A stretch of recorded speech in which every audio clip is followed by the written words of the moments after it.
We are rock and roll. Take it back. Ladies and gentlemen, here it is, the most listened to radio show on the planet. This station is now the ultimate power in the universe. Tony and Lee on the radio. Dr. Joe's therapy on the radio. The love got me going live on the radio. Two mics and a mind on the radio. Radio, turned up at the radio. Radio, turned up at the radio. Radio, turned up at the radio. Radio, turned up at the radio. Two nights and a mind. Two nights and a mind. Two nights and a mind. Two nights. Watch this. And a mind. Hi, welcome to my seminar. I am truly one of your hosts. Welcome to the show. Hello, everyone. How's everyone doing today? Hey, I'm doing good. I'm feeling good. I'm looking good. What more can I say? Oh, That's what you would say. Nothing else. You cannot say nothing else. Hey, I got some good news for y'all. Y'all know what today is? A record was broken today. A what? A record was broken today. Where was it broken? The record was broken in Rockdale County today. Wow. The record was broken today?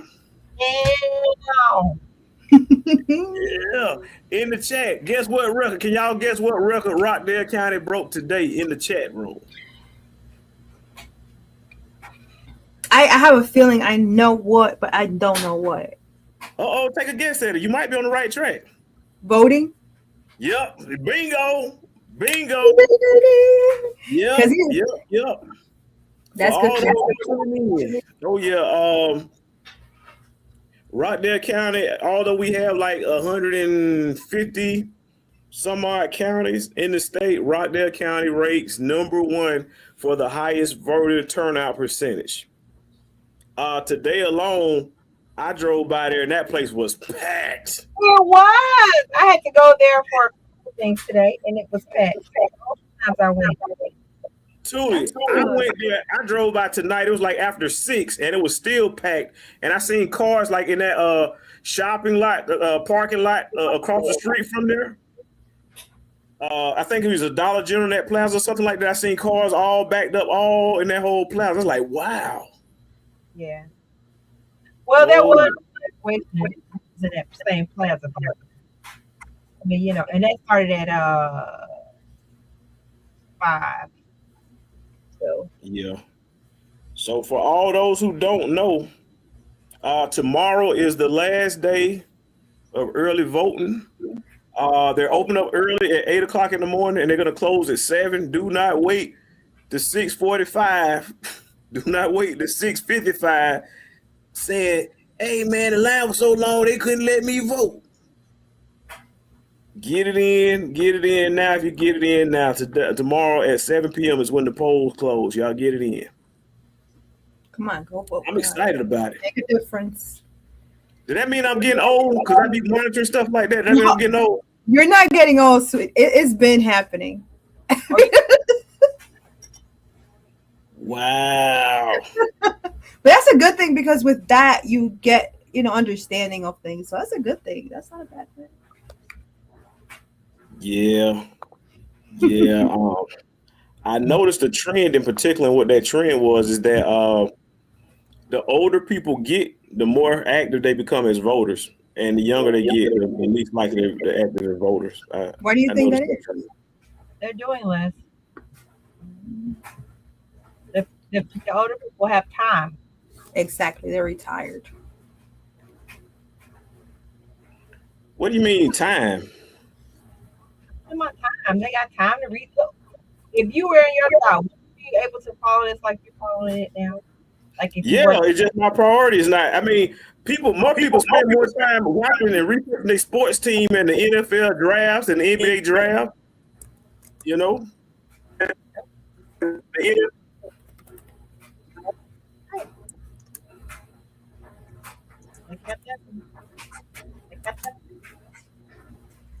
Okay.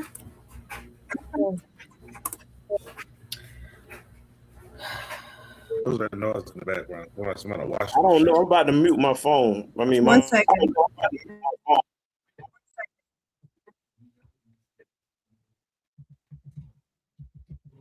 Definitely one of y'all.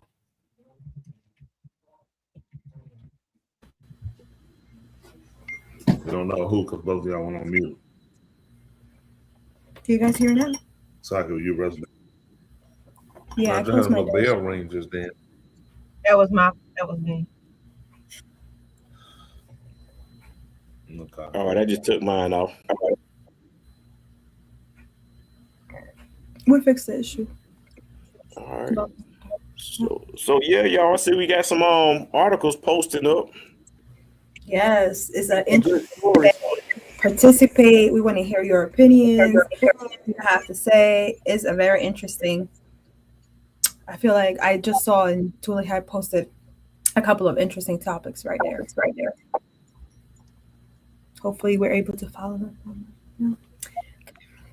Oh yeah, and I got one video I want to share with y'all. It's been really trending, or I might be late to the show, so y'all might already know about it. But it's something I just recently came across, and it was kind of mind blowing. I was like, wow. Let me share this with the audience. So we'll definitely, y'all feel free to call in. I want y'all to be active. Tulu, can you post the link? No. Oh, okay. Shalom, how is everyone? Online. What's going on, Bill? What's going on, Sarah, Chelsea? Restaurant Late. What are they doing? Tell your friends, time to get crunk in. I didn't like them. What they doing today?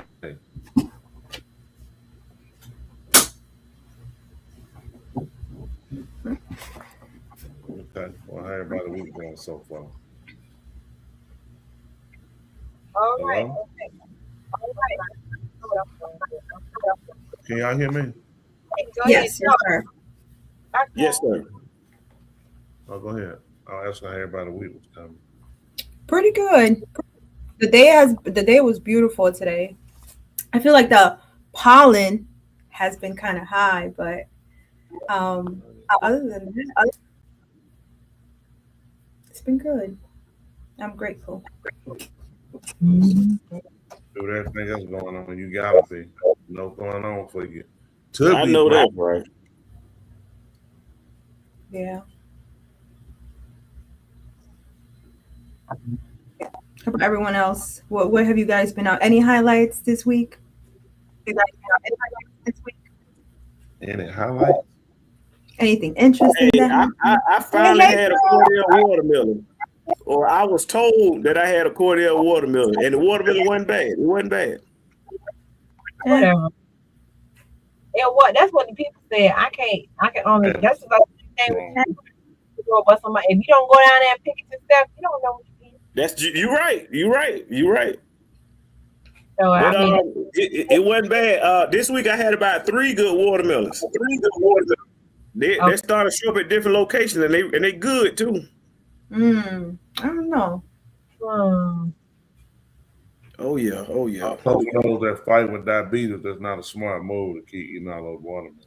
I'll do it some fruit with sugar. That sugar also can spark your diabetes or your insulin level. You want to make sure for a person with diabetes, they say, well, I'm eating fruit. Fruit still has sugar because they all benefit your body just because you say, you know, it's all natural. It's a watermelon. You got to remember, everything has changed these days. They will mess with your insulin level. So be mindful, those of y'all out there that are having problems with that, to make sure you are mindful of it. What fruits do you guys recommend that are low in sugar? Probably something rotten like a cantaloupe, strawberry. Yeah, honeydew melons are not. I'll run it Google real quick for you, Dr. Joe. Excuse me? I say I don't know. I can run it through Google for you real quick. Yeah, like Richard's right. I think berries are good, really good. I just didn't know cantaloupe. I didn't know that, so that's something I like. Low sugar, very low sugar. So you can do cantaloupe. I wouldn't eat it, but somebody would eat it because I mean they selling it. They found somebody who some less fortunate people will buy it. Wow. I like it. It says fruits low in sugar, such as berries, citrus, and melons, contain about 1 to 8 grams of sugar per cup. These options are excellent for maintaining blood sugar stability and fit easily into a low carb, diabetic friendly diets. So some of it mentions avocados, raspberries, blackberries, strawberries. Oh yeah. Shalom, Joshua. Welcome. But okay, so cantaloupe and then avocado. I love avocados, so I can eat avocados every day. They are good. I cannot do it. But does pesto sauce have avocados in it? No. Pesto sauce does not have avocado in it. Like guacamole. I know guacamole got avocados. I don't like guacamole. I had a bad experience with that stuff. I just can't get over that green look. What? Yeah, okay. Yeah, I can't get over that green look for that guacamole stuff. I can't eat it. The green. Do people eat avocados raw? Or do you use it? Oh, yeah. Do you think guacamole is cooked? I'm sorry, I just gotta figure this out. Yeah. I never ate it, but it looks like I mean salsa looks like it's cooked. And it be sitting right next to the salsa. So, yeah, it look like it's cooked. Wow. Wow. It's crazy. Interesting. I mean, I know they got to cook it to get it in that form because it'll be too hard and crunchy, right? So they got to cook it or mash it down and get it soft, right? What? You have to be kidding me. You have to. You can't be serious. Fried avocado, though. Deep fried avocado. But anyway, that's another story. Oh, yeah. You for real? I think he's playing. He can't be serious. He's Googling it right now as we speak. No, I was just reading the comments. They say, please, love daughter, they don't taste like nothing. She loves guacamole by just so you know. So she's just please saying just why don't you like it? No, I just remember younger, something happened. I don't know if I had something and I vomited or something. I don't know. I just couldn't do it. And I remember I used to watch this show coming up. It was called Double Dare. They used to have slime, all that green, yucky slime looking stuff. And I saw the avocado. It reminded me of that slimy stuff. And I was like, I'm not eating this. Wow. So you don't like broccoli? You don't like green beans? Avocado. They're all green. No. I said I don't like avocado because that looks like that slime. Broccoli, I can do broccoli, green beans. That don't look like slime. But that avocado stuff, it just look like slime. You just pour it all on your food, look all slimy, like snot. Wow. Okay, so you don't know what guacamole is then. You don't know what Double Dare is, do you? What in the world? Double Dare was the #1 show coming up as a kid. Y'all do not understand. If you was a kid, Double Dare, that was something serious. That Nickelodeon, something serious. I don't know the #1 show, but wait, they add mayo? Wait, I'm so confused.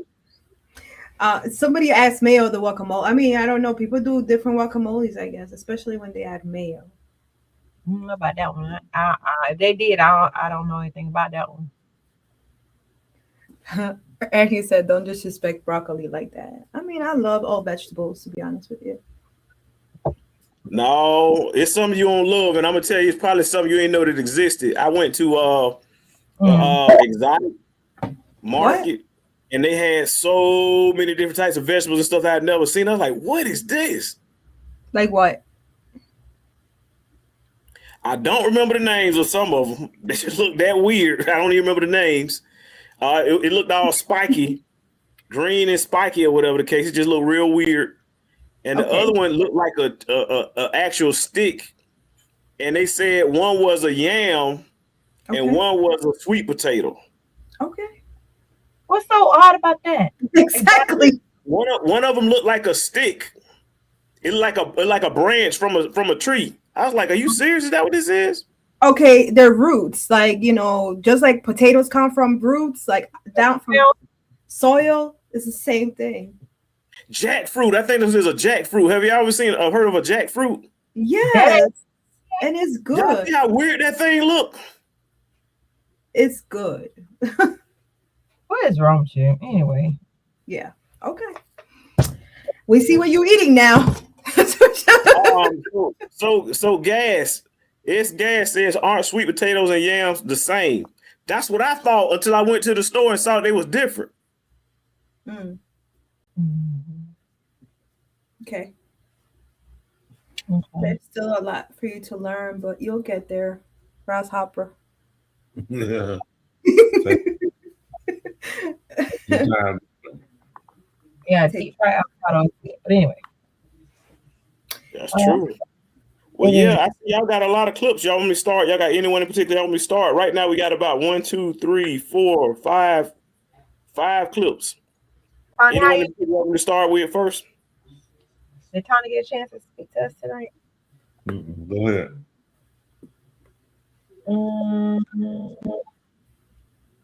I think that's it. I don't know. Joe, you might have to do the other ones that you did that are on the red.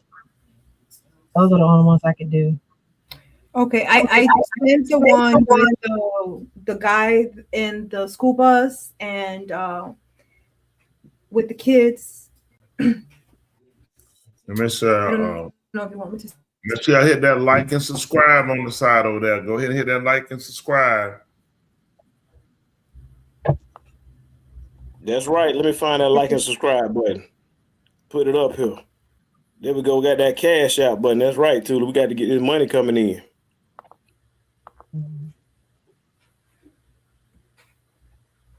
Dr. Joe, I haven't seen any of the videos, so they have a title. What's the title? What's the clip number that you're referring to? I believe is clip number 3. All right. Here we go. Ladies and gentlemen, clip number 3 is the first video. Here we go.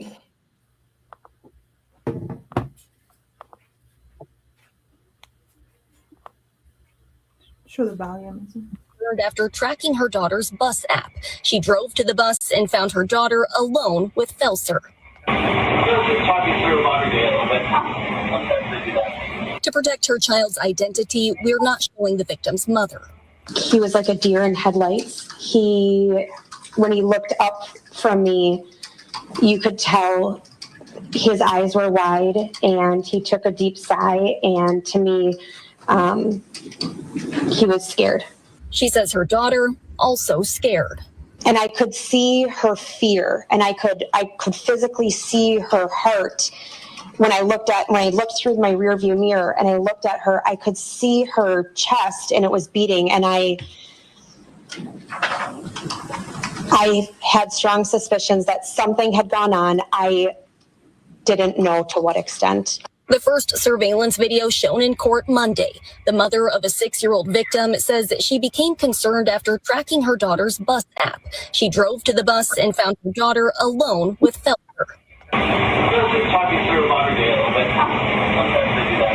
To protect her child's identity, we're not showing the victim's mother. He was like a deer in headlights. When he looked up from me, you could tell his eyes were wide and he took a sigh. And to me, Was it Lupin? There's a video next to it, so if you can click on the arrows to the right, like slide it through. There's videos that go to the right. Yes. She called 911 and Pewaukee police obtained weeks of video evidence from the bus company. Prosecutors say that surveillance video shows Felser sexually assaulting 4 girls on his bus. One victim as young as 4 years old. She'd have nightmares at night about a monster. Heartbreaking testimony from the mother of a 5-year-old who rode Thomas Felser's bus. And she said, Mom, I think he touched my TT. And I'm like, okay. I'm like, well, you need to make sure you're brave and you tell the police officers what happened. The jury seeing bus surveillance video of Felser speaking to a 6-year-old victim. We're only allowed to share the audio. On Monday, when it was my birthday, you said, okay, I'm gonna give you a hug and a high five. And then he said, a little kiss on the cheek. And then I think I goofed. I think I kissed you. I witnessed Felser lean back in his seat with her back pressed against his chest. She called 911 and Pewaukee police obtained weeks of video evidence from the bus company. Prosecutors say that surveillance video shows Felser sexually assaulting 4 girls on his bus. One victim as young as 4 years old. She'd have nightmares at night. Click again. A monster. Heartbreaking testimony. And his right hand cupped her. The state playing multiple clips of video from different dates. Officer Marissa Hildenbrand describes disturbing scenes. Felser has seated on his lap, and he pulls the waistband of her pants in order to check what color underwear she has on. And once he releases the pants, he pats her 3 times. Prosecutors say he played a game with the girls once and hear Felser's voice. Tom Felser's right hand can be seen in between legs and within her underneath her skirt and above her leggings. Felser's defense attorney saying the video leaves room for doubt. So would you agree you're making a bit of an assumption about exactly what he's touching? I guess I wouldn't say assumption. And his right hand. Click one more time. The state playing multiple clips of video. What do you have to say about the accusations that are made against you? They're not true. I was very, excuse me.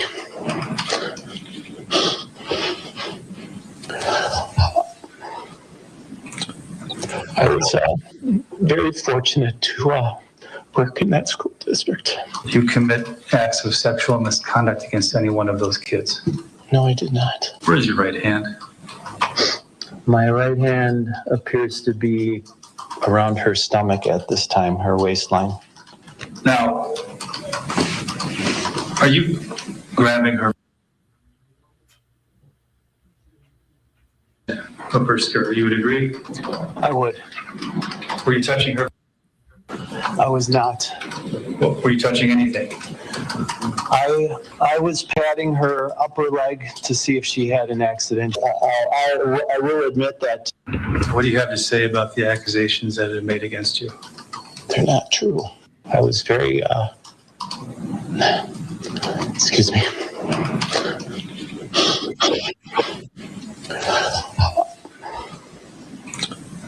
I was very fortunate to work in that school district. Did you commit acts of sexual misconduct against any one of those kids? No, I did not. Where's your Probably does.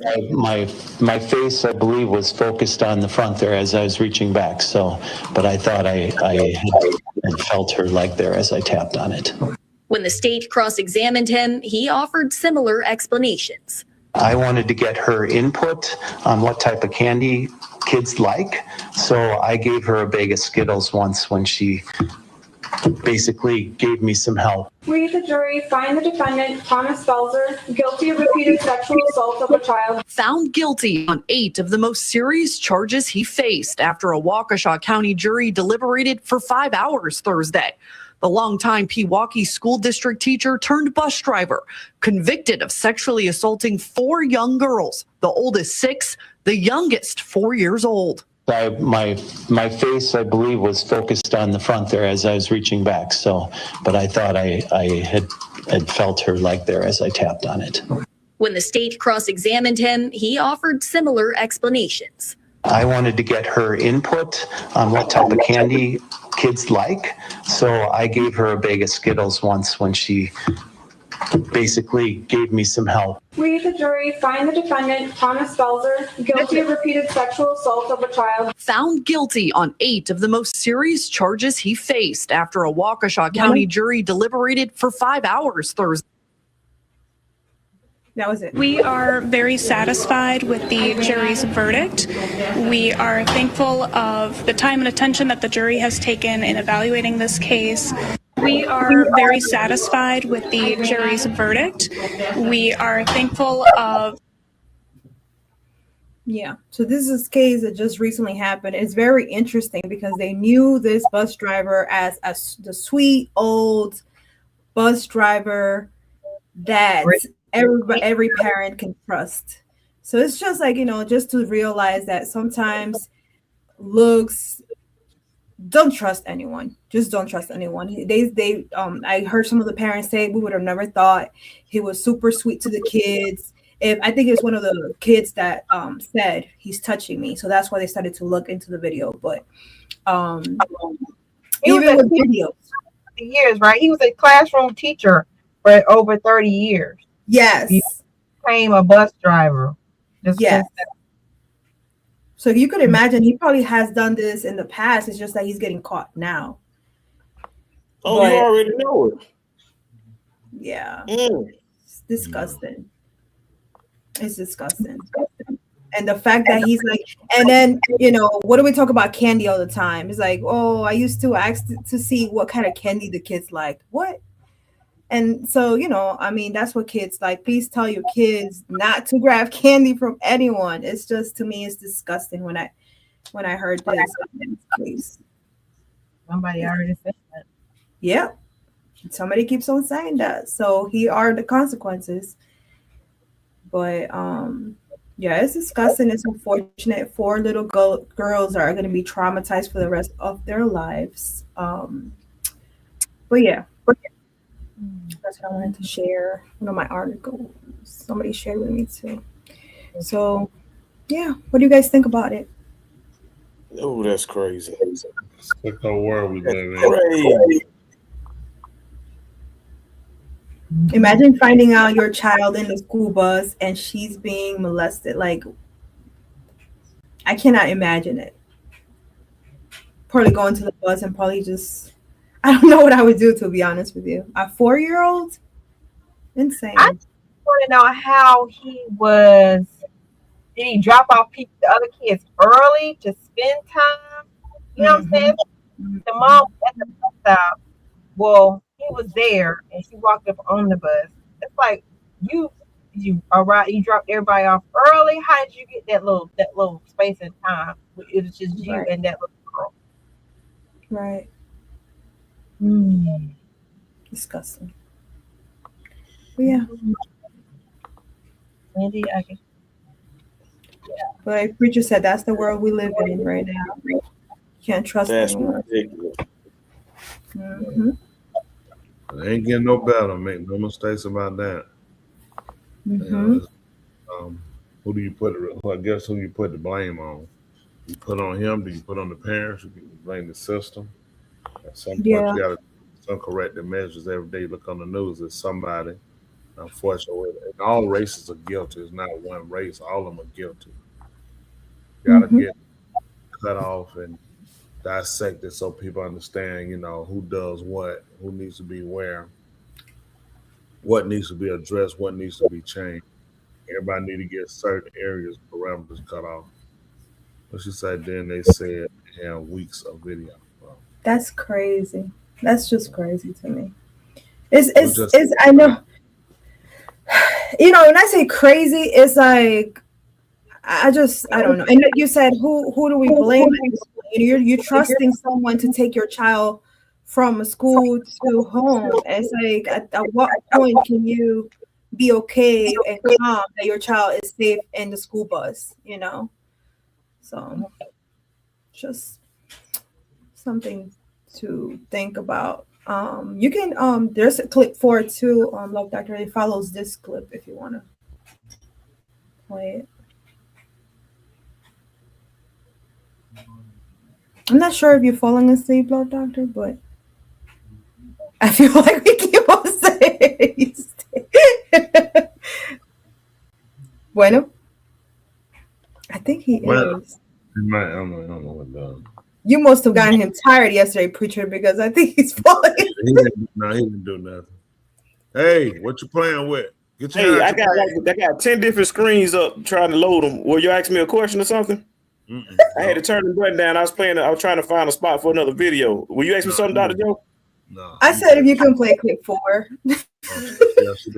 So there's 2 clip number 4s. It's 2 different links labeled clip number 4. Teacher. With, teacher. It says teacher. Yeah.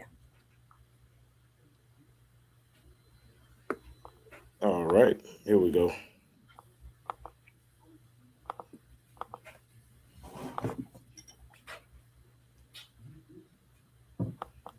Don't forget to hit that like, subscribe, y'all.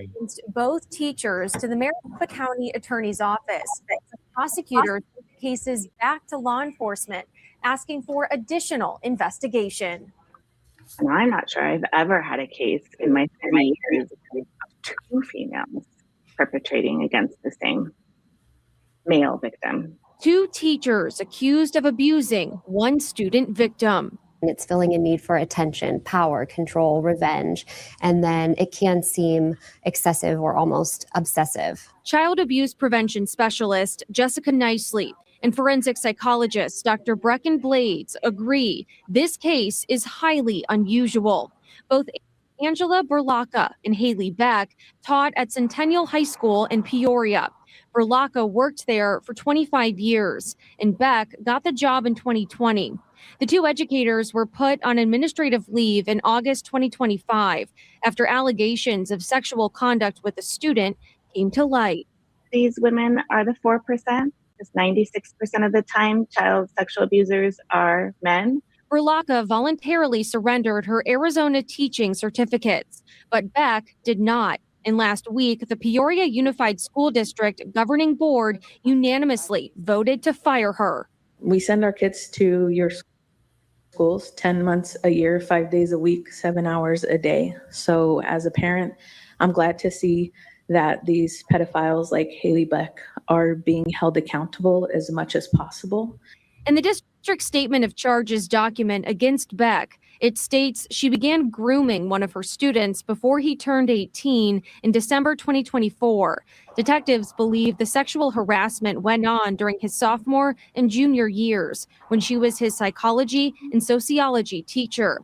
Investigators claim Beck gave him special treatment in class, did his homework, and erroneously improved his grades and attendance record. Police say she gave him access to her car, bought him gifts, food, alcohol, and drugs, and even paid him more than $600, calling herself his sugar mama and writing it felt like straight prostitution. The investigation found in about 6 weeks, they exchanged more than 4,000 texts about sexual and illegal activity. They do a lot of sort of distorted thinking and manipulation of the facts, even as they're presenting them to themselves to make their behavior seem acceptable or okay. I feel like when the perpetrator is a woman and the victim's a boy, people make jokes. It's not funny. It's not an achievement. He's a victim. That is not a relationship they were having. That is weird. I tried to get in touch with both teachers, but did not hear back.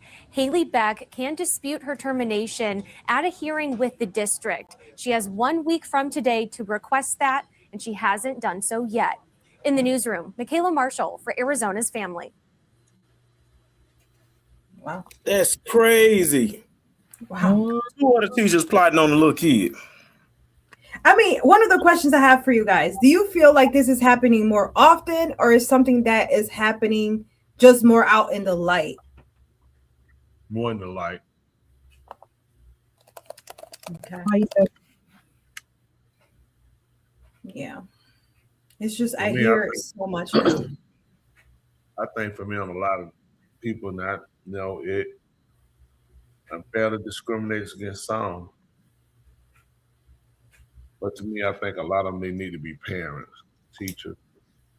Mm-hmm. Need to give them because, I mean, the thing is, people are arguing. You know, you got, and this don't. There's no way to get one set rule that won't affect other people. That Right.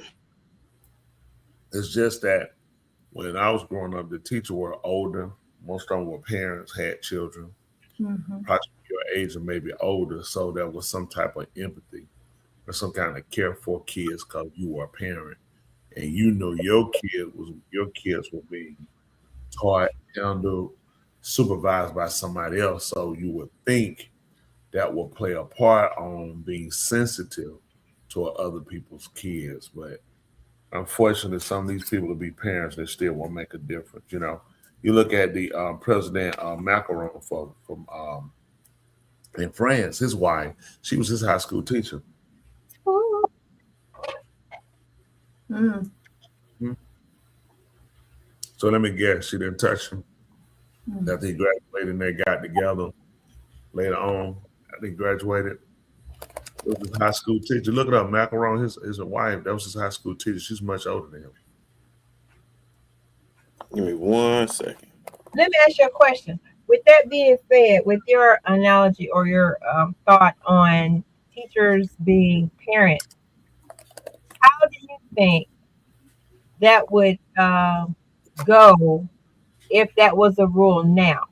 The reason why I say that, especially with the climate that we're in, that me as a parent, because I've had kids, I definitely think that I handle kids differently. Like, sometimes you would think it like your own. Just say a person would handle kids like you, like somebody doing something, you grab them, boy, put that down. You know what I'm saying? Because you're a parent. And now we have so many strict rules. You can't touch the kids. You can go to jail. It's abusing them mentally. So it might have been good when we were growing up that somebody had a parent.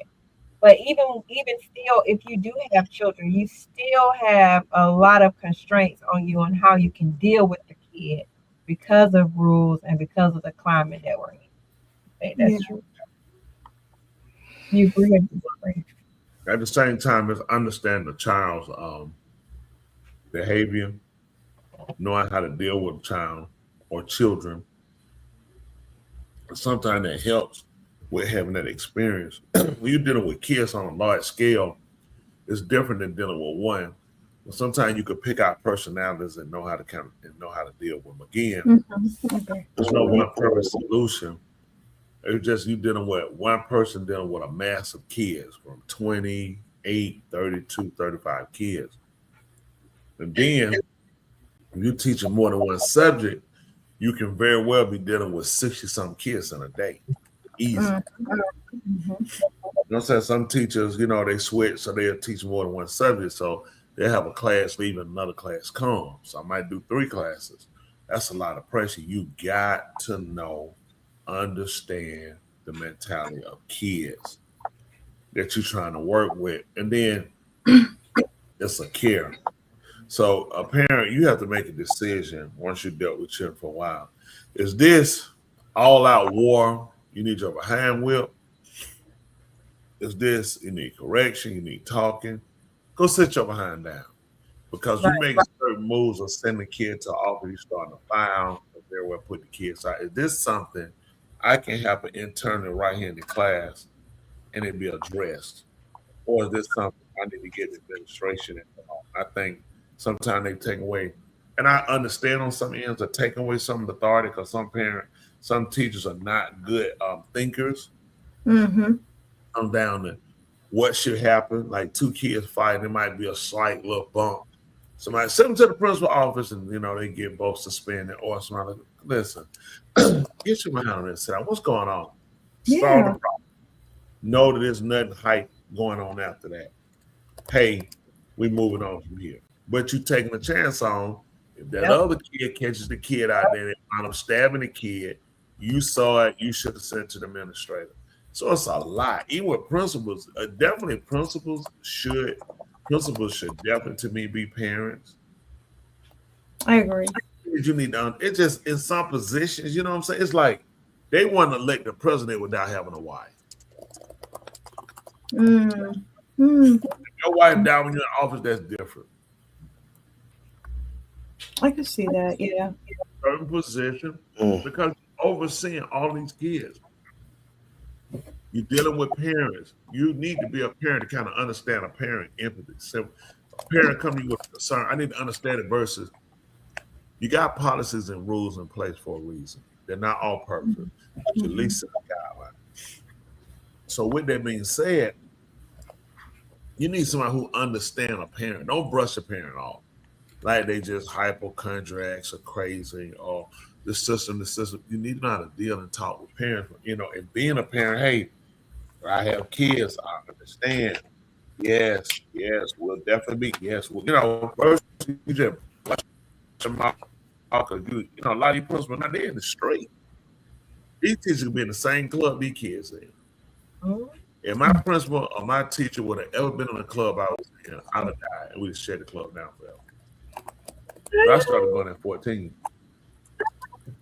See, Wow. Can you imagine seeing where's your mom? Where's your mom? working? I was in the country. No, country club don't He count. said it's so serious. She was We're in working. the country for real. What's that crunching noise? I think that was type. Clubs in the country don't count. Oh, They're did you not ever go to the club? in the city. Oh yeah, I did. I went to a club in Fort Valley. Yes, that was the county, Peach County. I mean, that was the country. Yes, I did. You don't know where. That was the country. Let me tell you something. Yeah, me. First of all, did you drink? No, and that was by choice. And Lamo was your name, Mo. So Because sometimes people are like drunk naturally. Like you could have fun without like. No, you have fun, but you ain't drunk, though. What? Wait. For me, Look I like you felt can have like fun, but you I ain't didn't. high. I wasn't myself when I was drunk. I hated it. I hated the feeling. I got. That's because you were probably drinking trying to fit in. So I drank the drink. Boy, please. I know you're trying to do the same thing I did last week, but you tried it. No. No, My hey, friends Dr. were- Whatever is free. As long as I ain't got to pay for it. You tried it. It's look. I'm not As trying to long as I be ain't got cool. to pay for I'm it. not trying to be cool. I did. I hated drinking. I did. My friends would get drunk in front of me. I tried it. I'm not gonna say I didn't drink, but I hated the feeling of being drunk. It's just like I felt nauseous all the time. I just didn't like it. My friends would get drunk and they could drive minutes later after having a beer. They were sober. I couldn't do that. I was not a drinker. Like Let me ask you something. Harriet Tubman said, I didn't drink by choice as well. So they were forcing you to drink? you see, slavery back in the days. Yeah, that's what it sounded like to me. Moonshine. Hold on, Hot and then, I was jamming. Finish your question. Listen. Then she follows up with saying, I was jamming, which means that slave master held her to making preserve jaws for her. It was jamming. So she was forced to drink. Then a slave master had her making jam. I see. Yep. I see it. Yep. What she said? I was a DD. Yeah. Made them post. Designated driver. Oh, for Harriet Tubman, because you know Harriet used to fall out. She had She seen it. said, "Never mind, I'm God." Wow. She was a designated driver on the Underground Railroad. She was a conductor. That's Yes. That's right. She was You know driving. what? I actually thought the Underground Railroad was a real railroad. I didn't learn that it wasn't until I was an adult. See, we taught you something. That's why we asked y'all to watch Two Mice in the Mind. Y'all can see we just taught him something. I'm not You're right. They don't even. Well, Wait, love doctor. You gonna tell me you were a drunkard or a smoker? no, I wasn't no drunkard. I wasn't no smoker. No, those are people that need to be delivered. That wasn't me. Delivered. No, I wasn't no addict. No, I wasn't a drunkard. No, I don't subscribe to those labels. Delivered. Okay, well, That is so sick. I didn't think you were. I just wanted to make sure. It just That's right. That's right. If it's free, it's for me. I ain't buy it. I would try it, but not buy it. That's my motto. If it's free, it's for me. I try it, but I won't buy it. You were too And busy people playing the continue to drugs. offer. I know about all of him now. Yeah. Oh, listen, I went to the number one party school in the nation. Oh, please. That's what you were I didn't know what a kegger is. A keg? Kegger. Yeah, kegger. Oh, A keg. It's called a keg, yeah. No. So a kegger is a party. Like whenever you have people like, hey, we having a kegger, dude. You going to the kegger, dude? You going to see the kegger? Dude, this Friday night we're having a kegger, dude. We know what All a right. keg. I know You're what a keg. concerning me right now. I didn't know what it was. A kegger is a party where it's a whole lot of kegs, and they all free, and they just go at it. They go at it. Okay. Oh, yeah. Well, we already know who the people you were hanging out with. We talking With about that being that. said, Oh yeah, and those people were really nice as far as sharing, and they will give you tips when you cut their hair. They give you good tips too. when you cut their hair, Yeah, you cut their hair. a barber. Yes. You were a barber. You. In school. Oh my goodness. Yeah, So I Remember finally the got it loaded. This right here is a.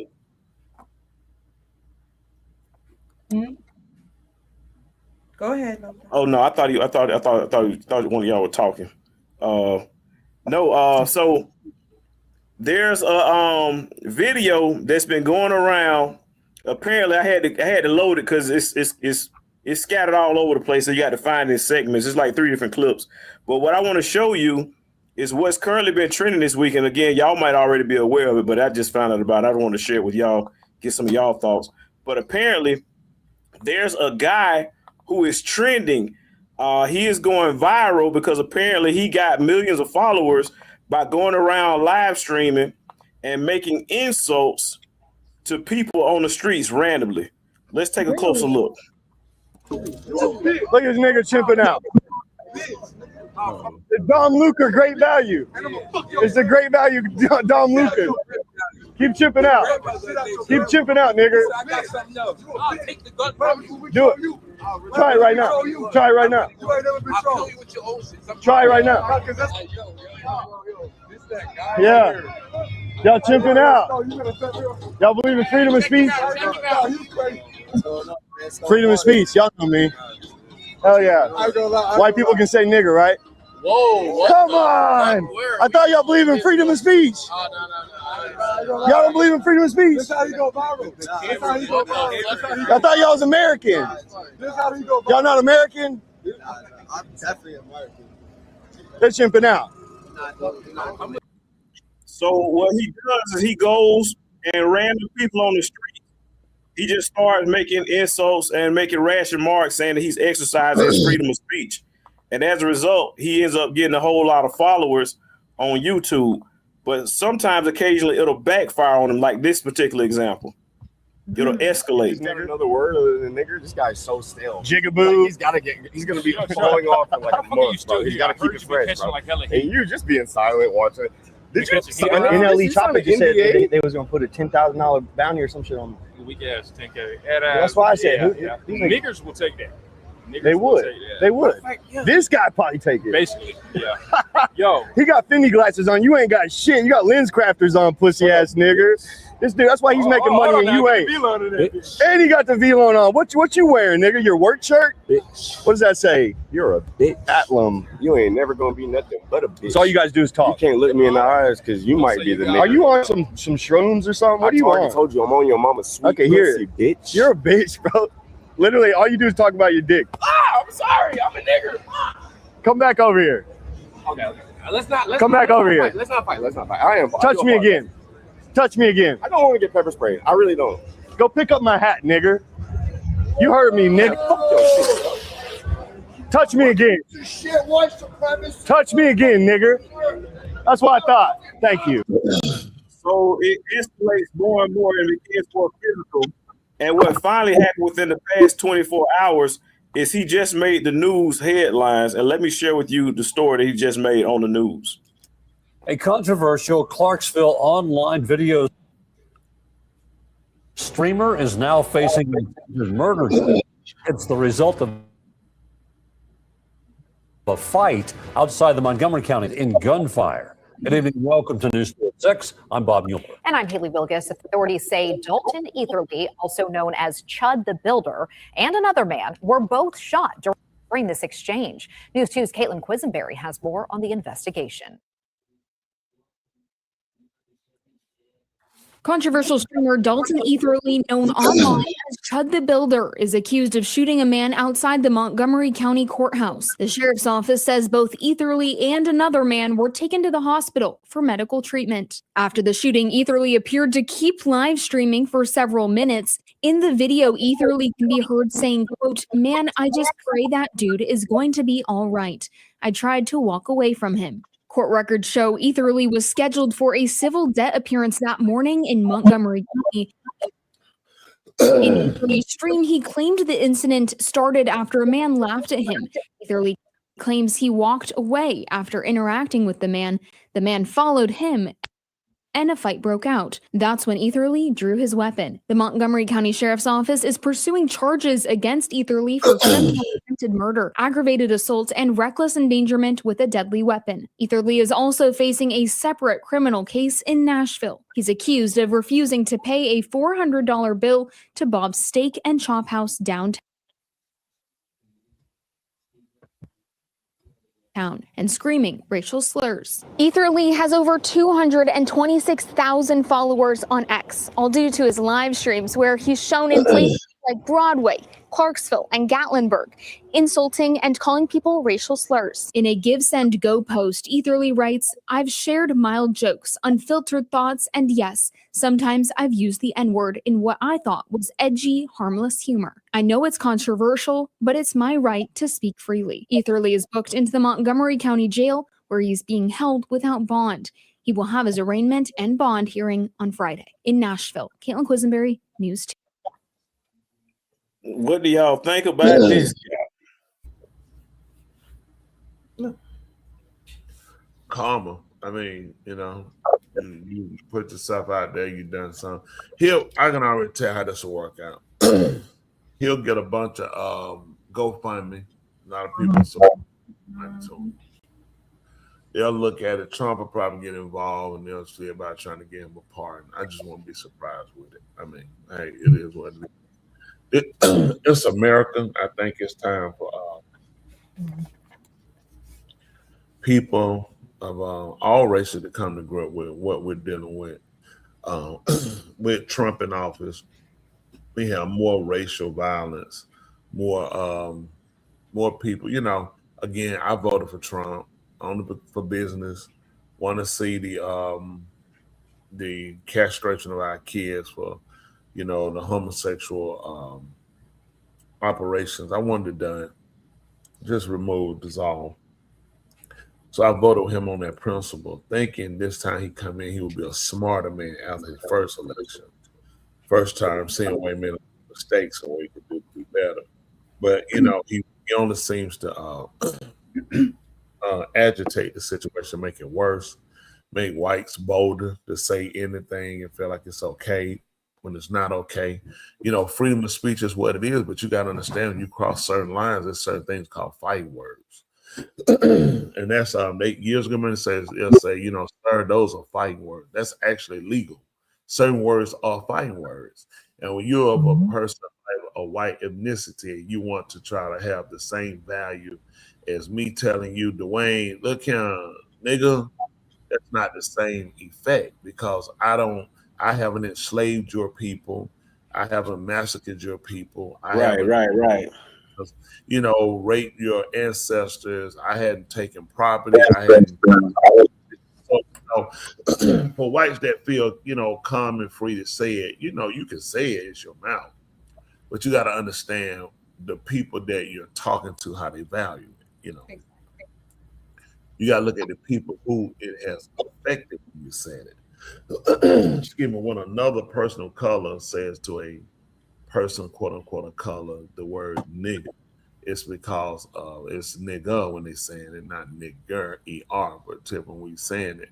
It can be said in a way of endearment. It can be said in a way of, I'm angry with you, upset with you, but it's not enslaving you, and I haven't, So it's like, it's just certain things, we all just kind of got to be mindful of each other with. It's like with Hispanics, I never understood for years why they would say Hispanic people were, Mexicans were wetback. I didn't know what that meant.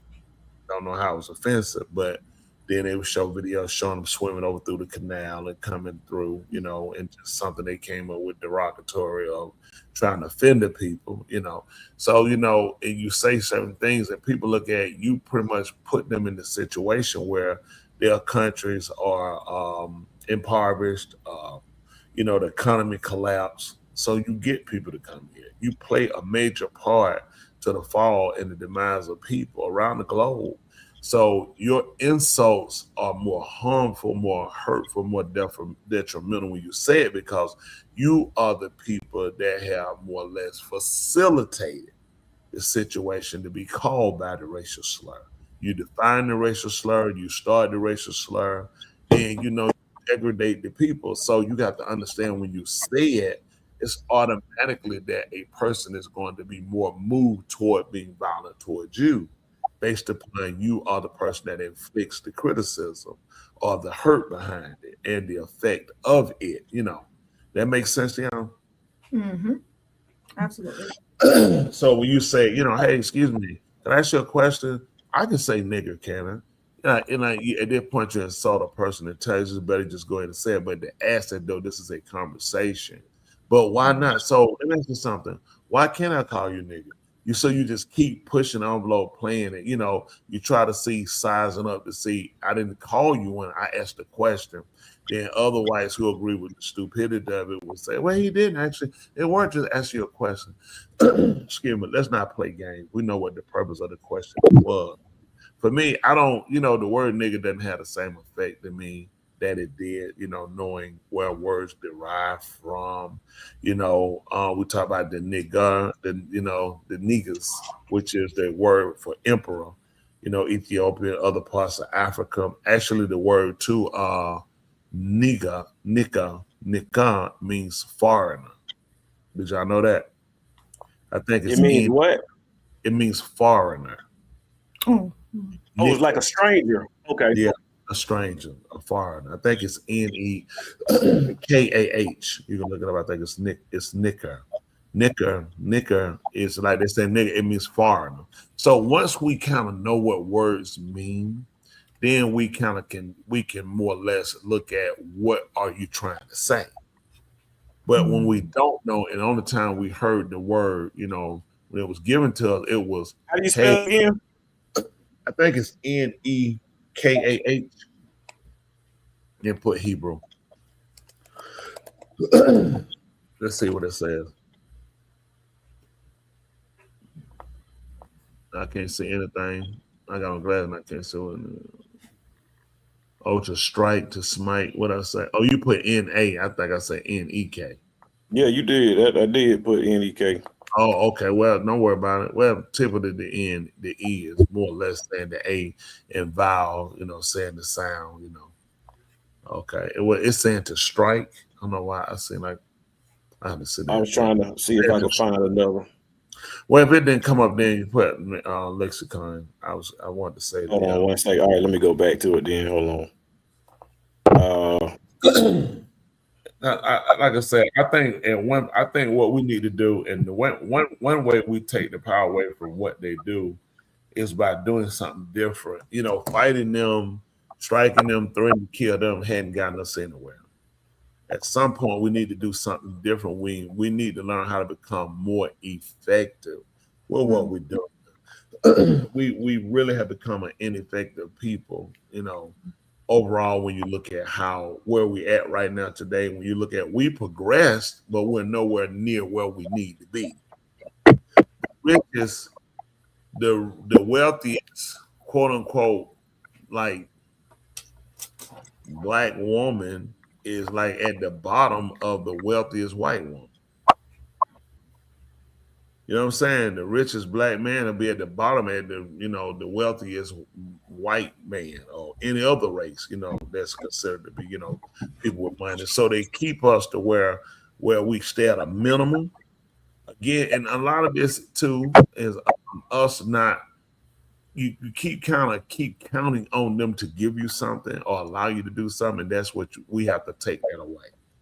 We have to become autonomous to where we stop having to depend on other people, other nations in order to validate us or come and support us or give us. We can do business with other nations. We just can't be under them. Doesn't matter who it is. We just can't. I don't think any nation should be up under another nation.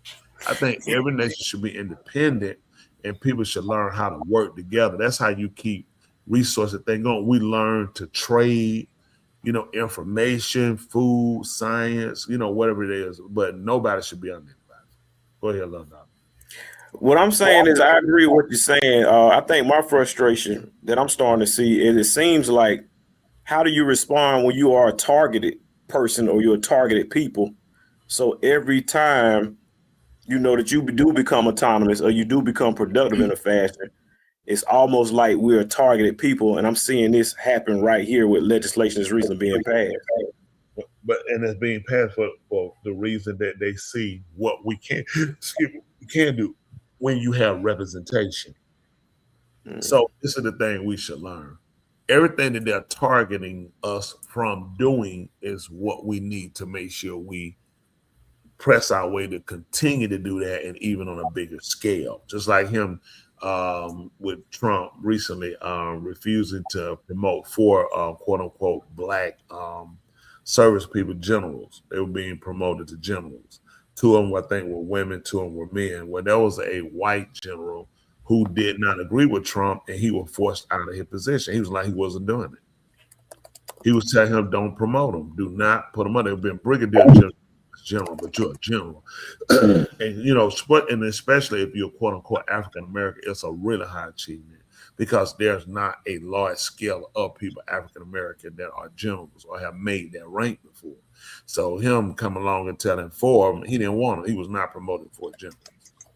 He did not want them standing behind him or around. That was made known that he didn't feel comfortable having them standing behind him when he's talking. So that show, because when you get more people that are in those positions, whether Hispanic or whomever, it gives people of that same ethnicity an opportunity and something to aspire for. See, it is very much achievable. When you start seeing more, hey, it'd be young servicemen, young servicewomen come and say, one day, that's what I want to do. I want to be a general. You inspire me. That's why they want to kick them out, keep you out of it, get you out of politics, get, anything they can unseat you or move you. They look at it. It's just having one of you makes another one come behind you. Look at Serena Williams and Venus.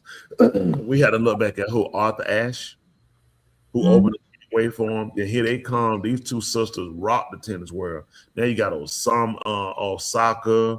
You got the other young lady. You got several now at what quote unquote African American young lady in tennis. This is what they don't like. We flooded basketball. We flooded football. Baseball isn't far off. But I mean, they're looking at, hey, I mean, wherever they go, they flood it. Mm-hmm. And it's always somebody aspiring to be like them. When you say, like, hey, let me ask you that, who would you say the greatest basketball player is of all time? Michael Jordan. Michael Jordan. Who would you say went Muggsy Bogues. Okay, well, nobody. Who would you say, Joe? Kobe Bryant. Kobe Bryant. Okay. Now, who would y'all say number 2? Shaquille O'Neal. Okay, Shaquille O'Neal. That is the oddest combination ever. Okay. Number 3. Hey, you gotta have the shortest man. You gotta have the tallest man. So let me ask y'all now. What about number 3? That would be You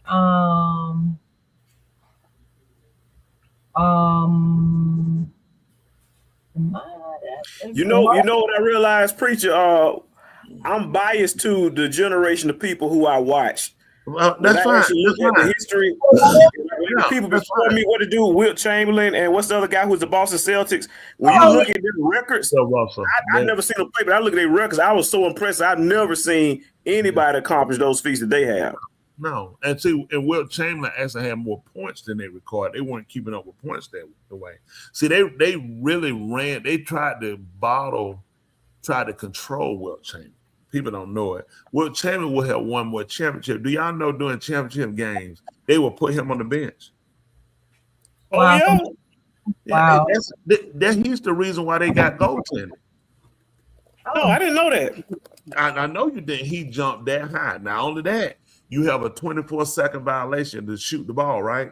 That's because of Wilt Chamberlain. He was scared. They wouldn't shoot the ball. They would just hold the ball and run the clock down. Oh, well.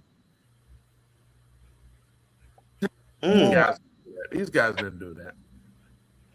They made you have to shoot in 24 seconds because they were looking at. Listen, he gonna slap your ball out of the air. It's not going in. So they had to come up with goaltending. Then they looked at, I mean, he's still in the ball. So they looked at, shoot, man. You know, they hold the ball. They like, we got to do a 24-second violation. Y'all cannot hold the ball. Then when he went to the championship, they would put Wilt on the bench. See, really? See, people don't know. Wilt was going to leave basketball. Wilt was going to boxing. Then Wilt played football. Yeah, he did. Wilt was benching 550 pounds. Oh, wow. He's extraordinarily strong and fast. If you can find up a clip, see, you can find a quick highlight of Wilt Chamberlain, if you don't mind. But well, I put that up, but I was just searching this article real quick. You ain't got to read all of it, but this right here just shows this was in Game 7 of the '69 NBA Finals, and his coach benched Wilt Chamberlain for the final 5 minutes. For those of you who don't watch sports, Game 7 that's like the do or die game that whoever wins takes all. And the final 5 minutes is the most important part of the game. And he benched this guy? That's crazy. But because, listen, he was a phenomenal. They had to.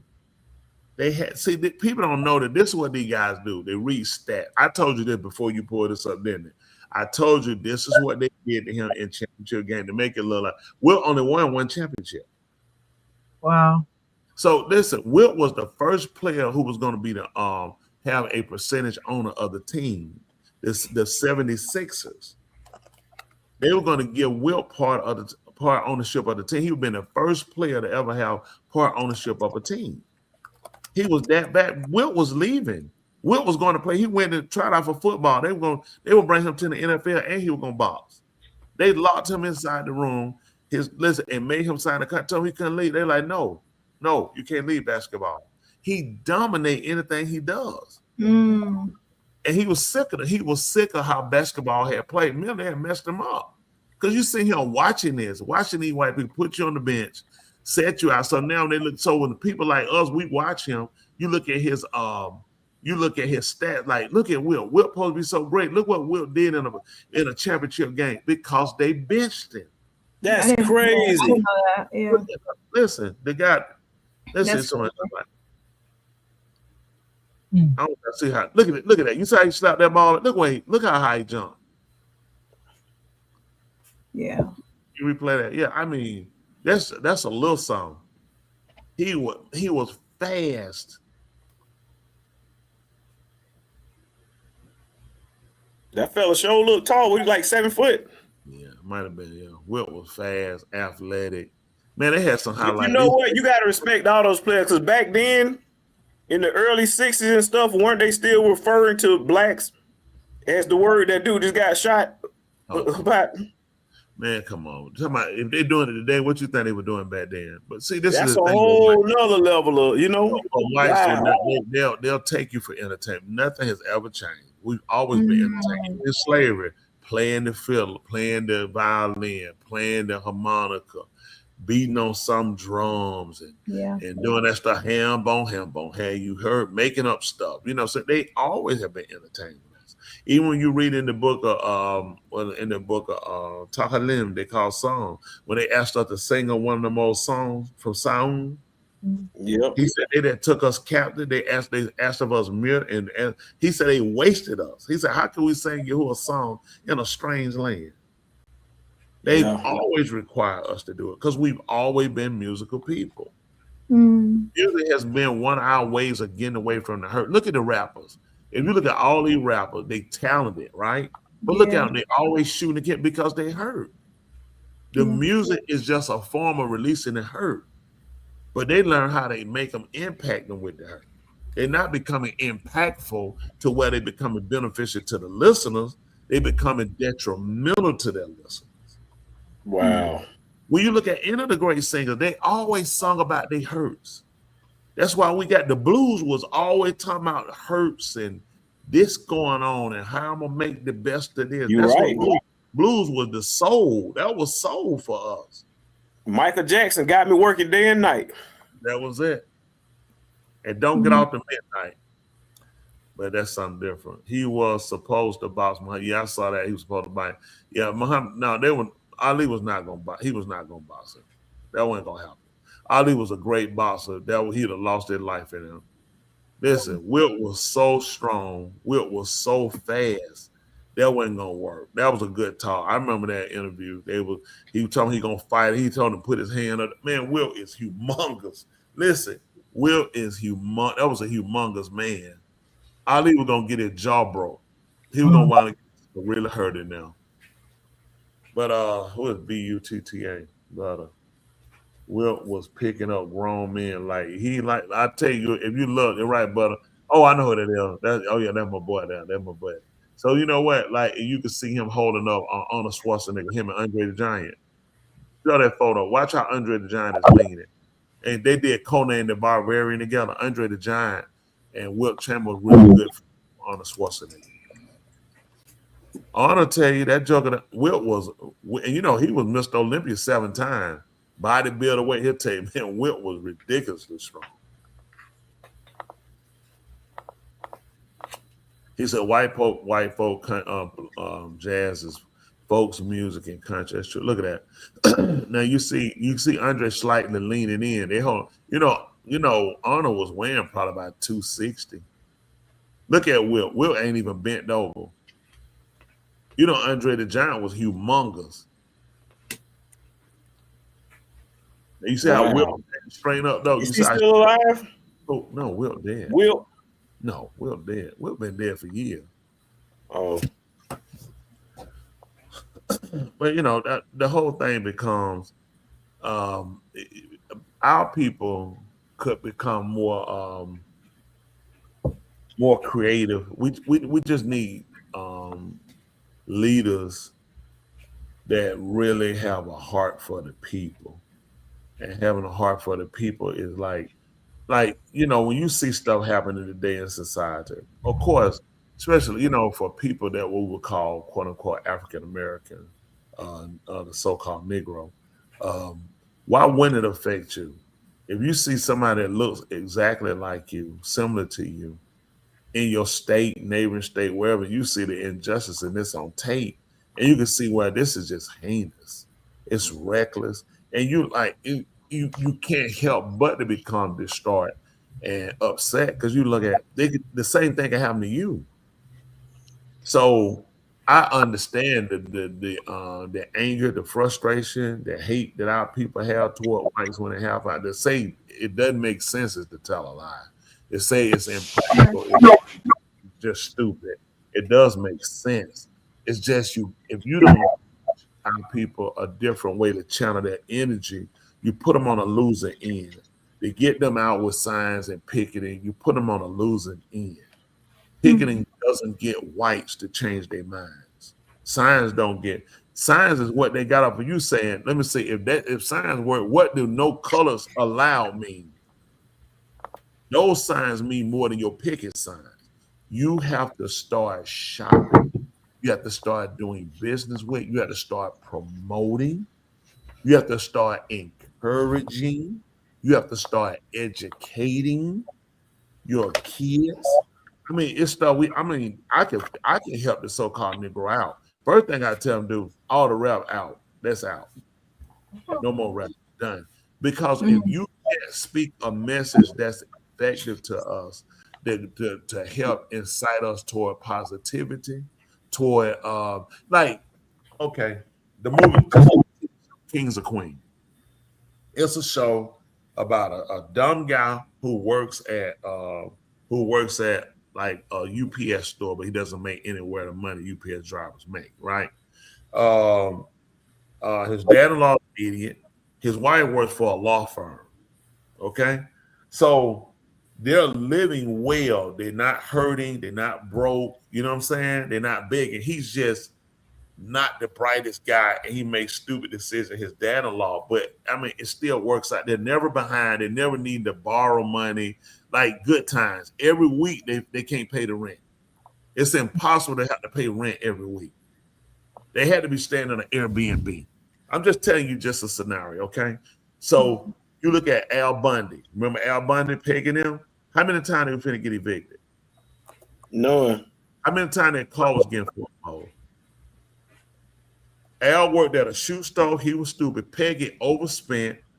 Kelly was a whore. Bud was a lust at women and a masturbator. But look, everything worked out.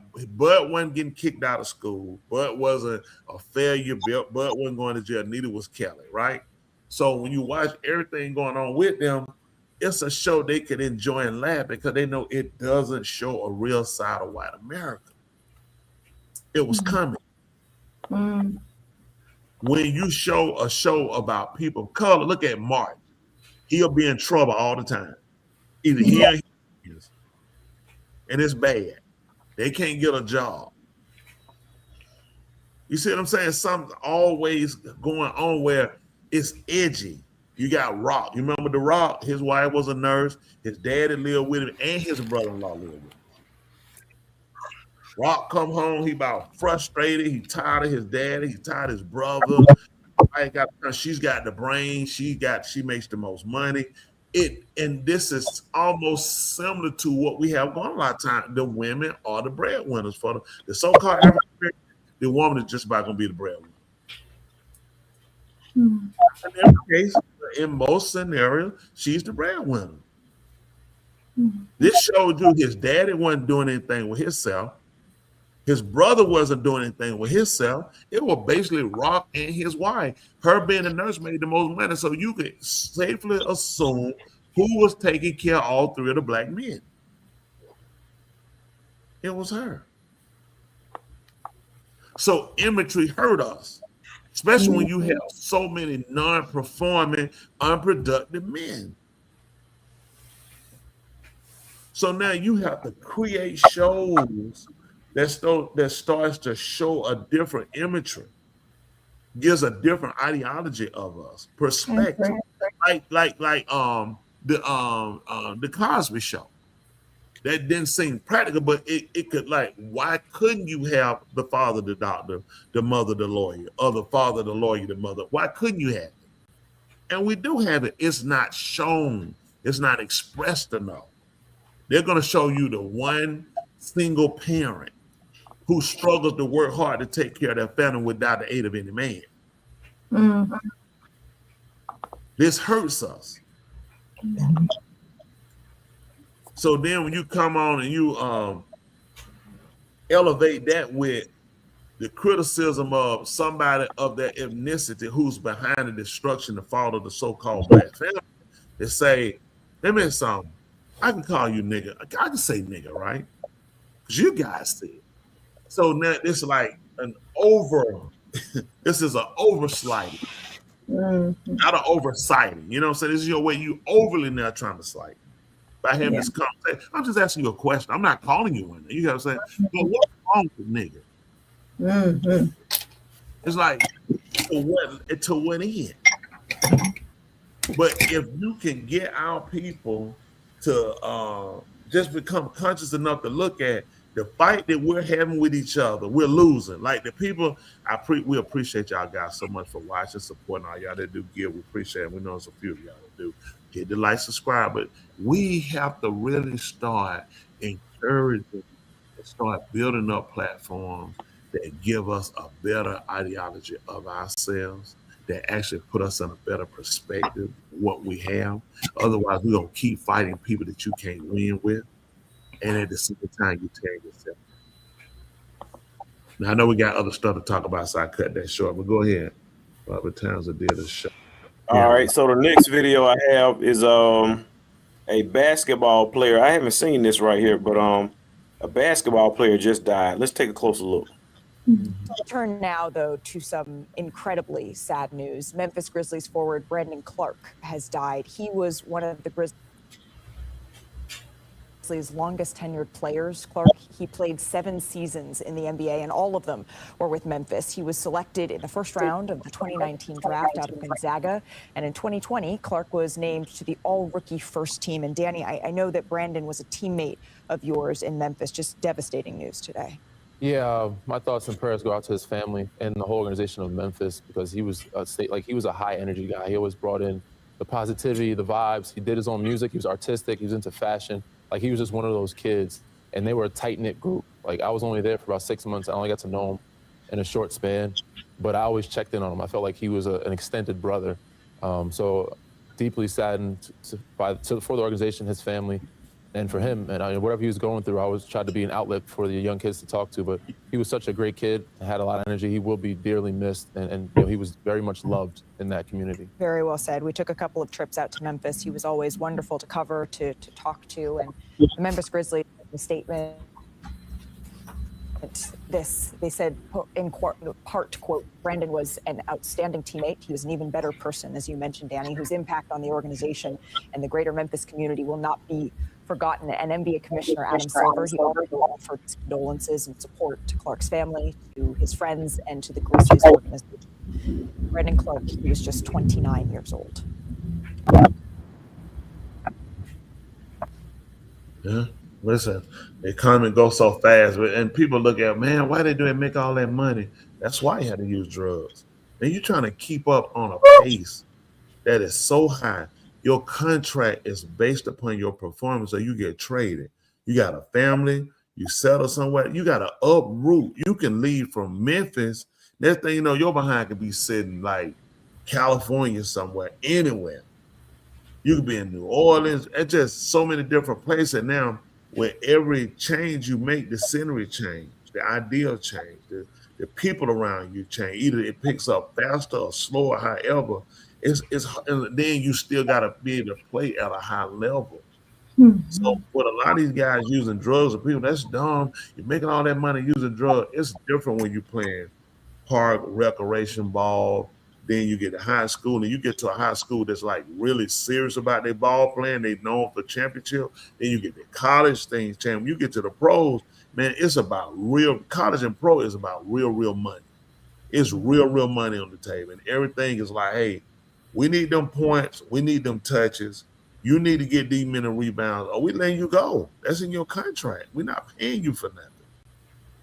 So when a lot of these guys start looking at what you got to do, you got younger guys coming in every year, faster. Mm-hmm. You know what I'm saying? Who watched you and learned. I mean, who studied you. They learned other stuff that people didn't watch. They studied you. They look now. They like, I want to stop you. I want to be this.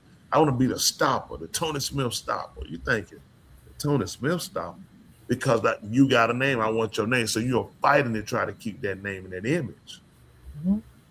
So a lot of you guys look at, man, the only way to compete is drug. Look, Paul George, they just suspended him back here, but he's out. That's been back. They suspended him. He was using some drugs. They watched him play. They looking at it like there's no way he could play. He played. I mean, he played one of his best games, and they even picked it up. They were like, no, that makes no sense what he did. Drug testing, and he was guilty. Mm-hmm. These guys trying to look. You old. This man looking at he 37. 38, you playing against guys coming in 23, coming in from college 1 year of college, 19, 20. They knees fresh, they balling. You're behind, burnt out, you tired. You play 82 games a year. You exhausted. Mm-hmm. To keep up, you still got bills. You realize your first 5, 10, 15 years, you were blowing money thinking you're going to do this forever. And you realize it's slowing down and your contracts are getting less. The dollar amounts are like you're getting right at league minimum. So a lot of you guys can't handle it. You got to stay. You got to use drugs in order to stay in the, be able to compete. It's a lot of pressure. Yeah, I mean everything there's pressure. Mm-hmm. You deal with dealing with the human mind and therapy. Mental therapy, it's a lot. Mm-hmm. Panicking people don't know. I mean, people don't know what to do. You think about the average person. You working a regular job. Just say, I don't know. I can't think of it offhand. Just say you do have an apartment. You and your spouse, and he might work a warehouse job. You might work somewhere else, secretary or something, not making a lot. These gas prices hit you and gone up $1 almost. Mm-hmm. $1 a gallon. That's affecting you because your pay is not going up. I do. That makes something. You think about you going to where your gas might have been $56 a week.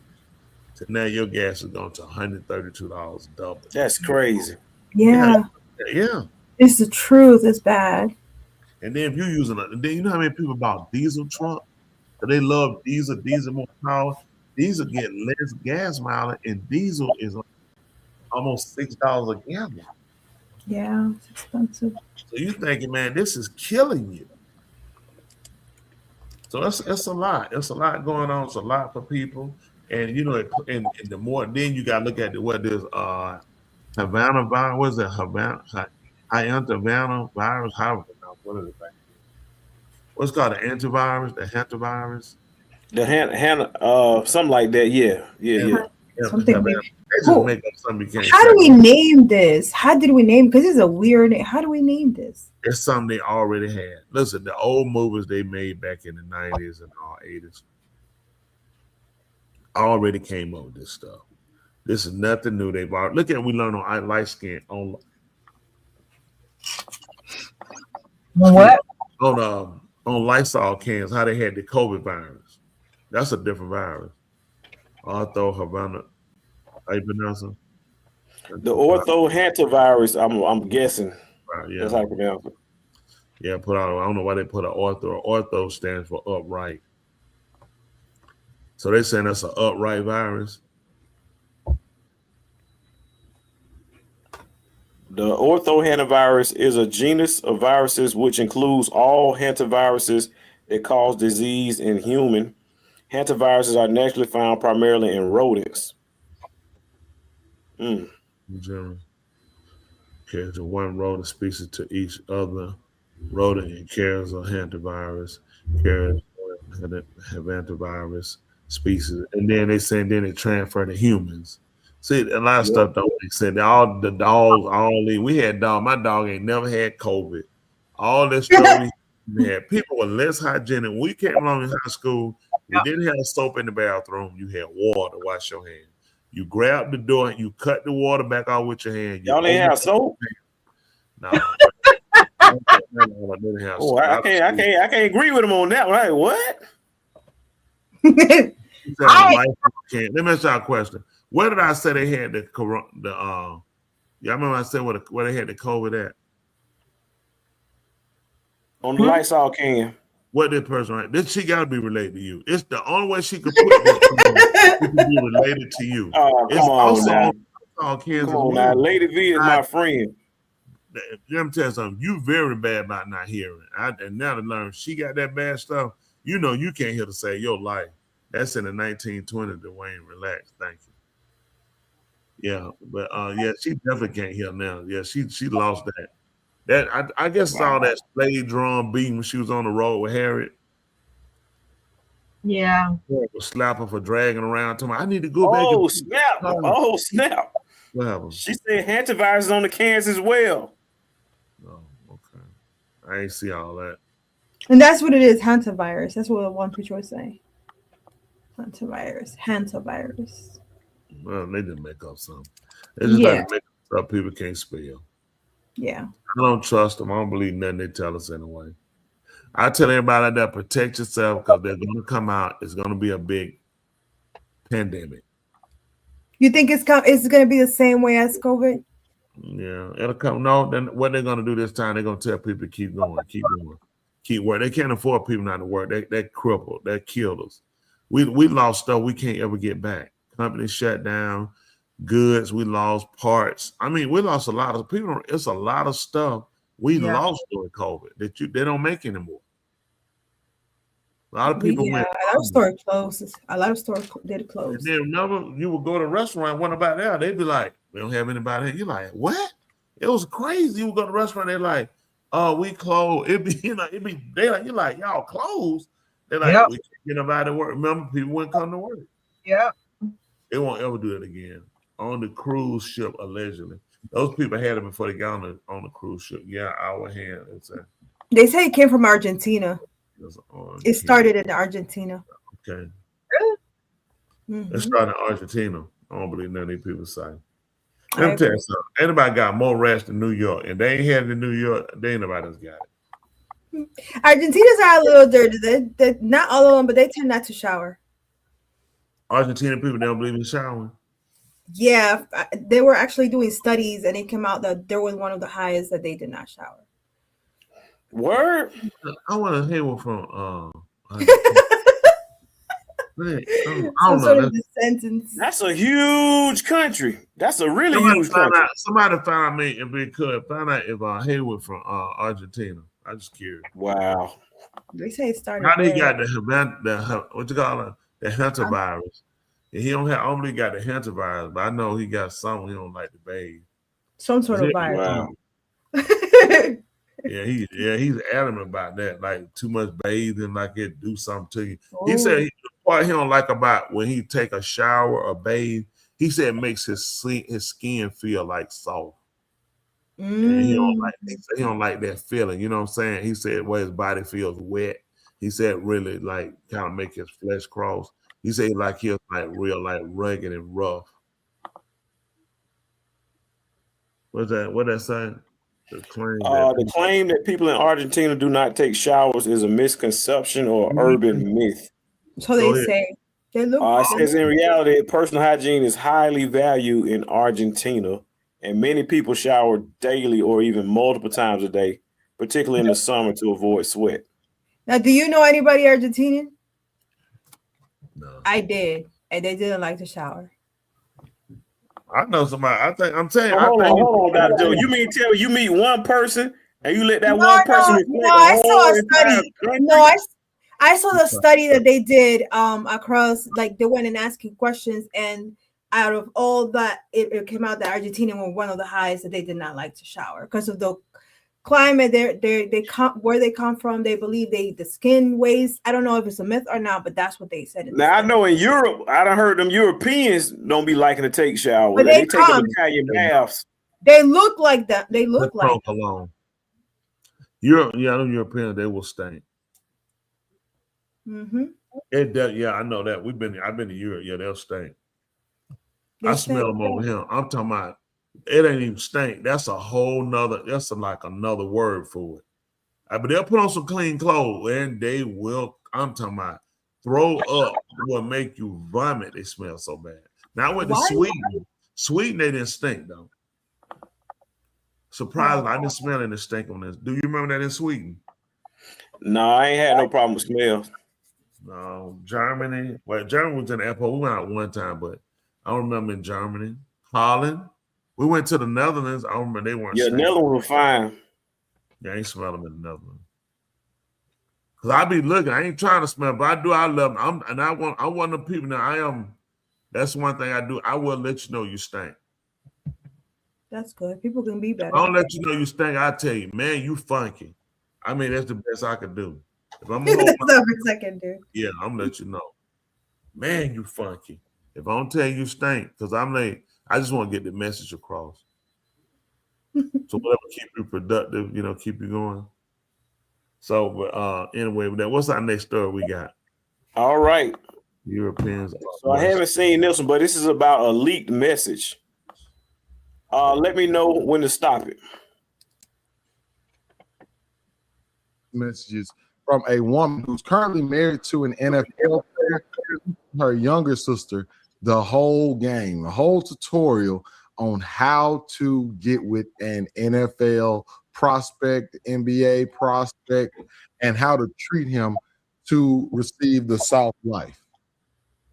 So this is where it all started. It was a tweet where this girl said, "Tell me why my roommate's sister is giving her a full tutorial on how to secure a top athlete and wealth. All my sister gave me was some condoms and $200 for college." All right, so this is how it starts. The little sister says, "I want a football player, NFL, preferably a tall chocolate one like you did. I want your life." The sister says, "You can't be emotional, little girl. You got to play your cards right." Now, this is the good thing. It says, remember, he realized you can change your life. You can't change his. That's rule number one. Rule number two, dealing with cheating. Don't look for it. Girls throw themselves at him, because he's a star, and some will succeed. If it's just a fling, let it go. But don't let him get emotionally attached to one of them. That's good advice. Said, P.S. He'll always be attracted to black girls. Activate the shenanigans in her by picking at her and let him see it. He'll ditch her quick. Right? If she's like us, I guess it means white.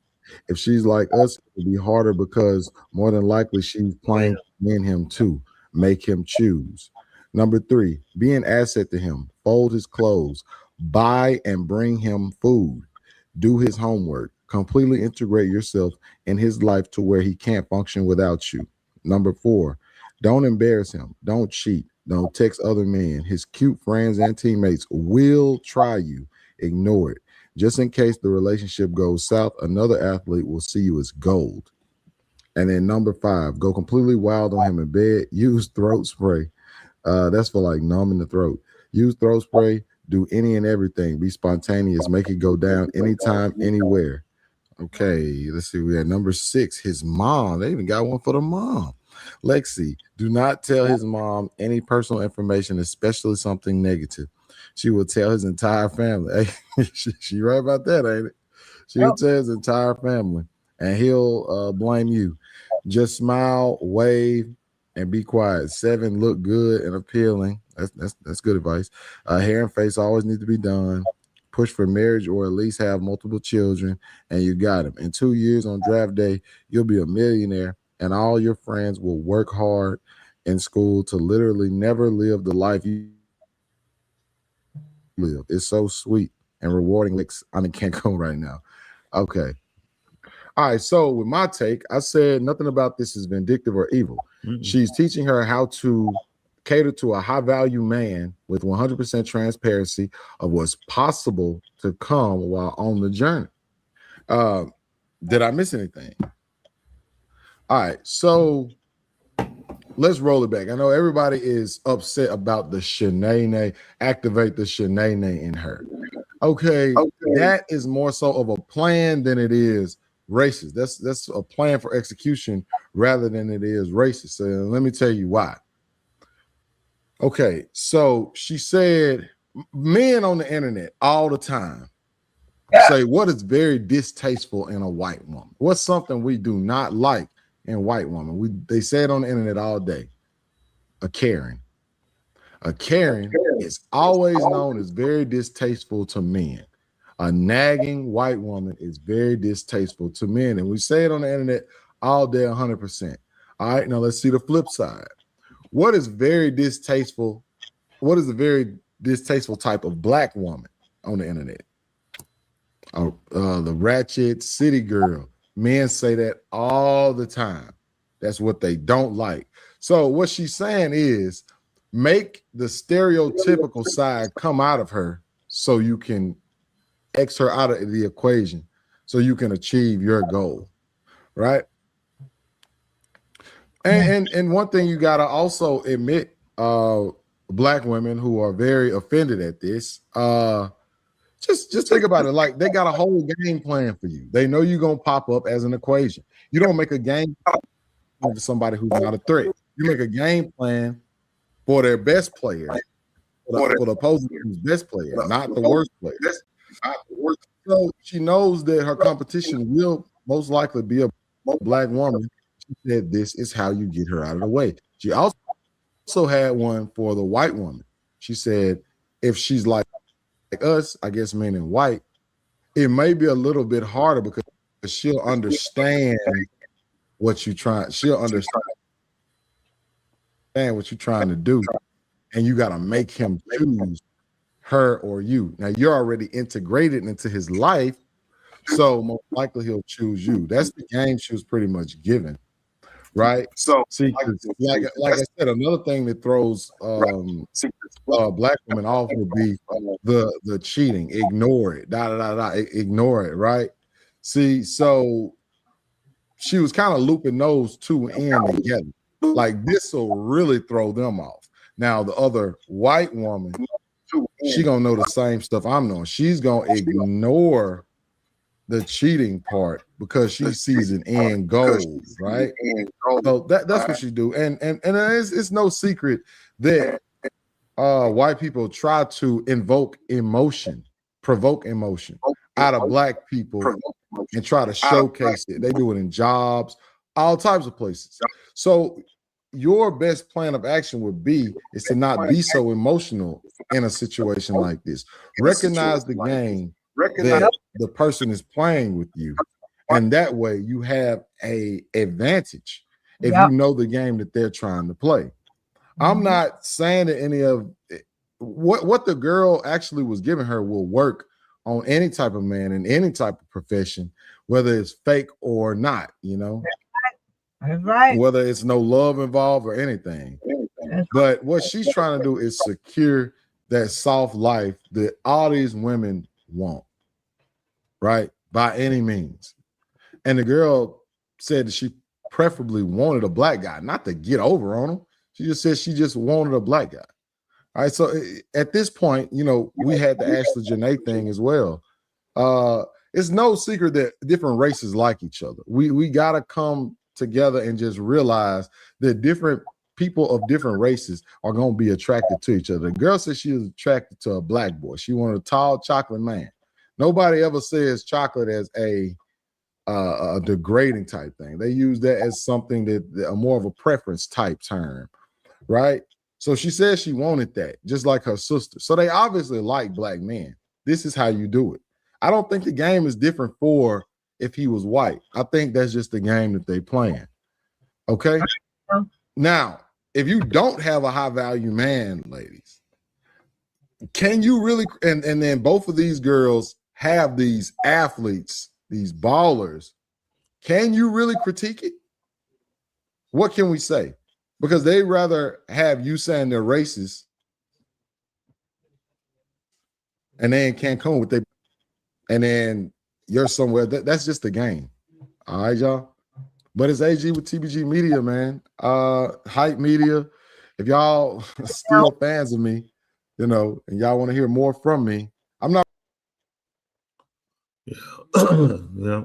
I mean, white lady, then she said racist, then she said I wear a character. She actually could teach these quote unquote black women. Well, she told them the truth. White women are different. I dated white women. White women do stuff different than black women. One white girl, she was a friend of mine. She told me the difference, how black women do stuff and they do it. And it was crazy. They were called, like if they found out their boyfriend was cheating, they will call the girl. The girl naturally cusses them out, hang up. They keep calling. Who are they?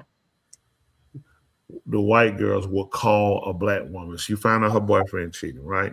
You call the girl. The girl's gonna cuss you out, you know, everything you be, you this, but you don't argue with her. You keep calling back, you finally get her to talk. You become friends with her. It worked. I seen it work. Listen, I seen them work the magic, as they call it, right? It worked. Once they become friends with them, you know what they do? They tell the guy they done with them. And they let them know you done her wrong and they ain't gonna help you do it wrong. They friends. They told them, they said, listen, that's what you do. They're like, black women, they waste time fighting. White women don't do that.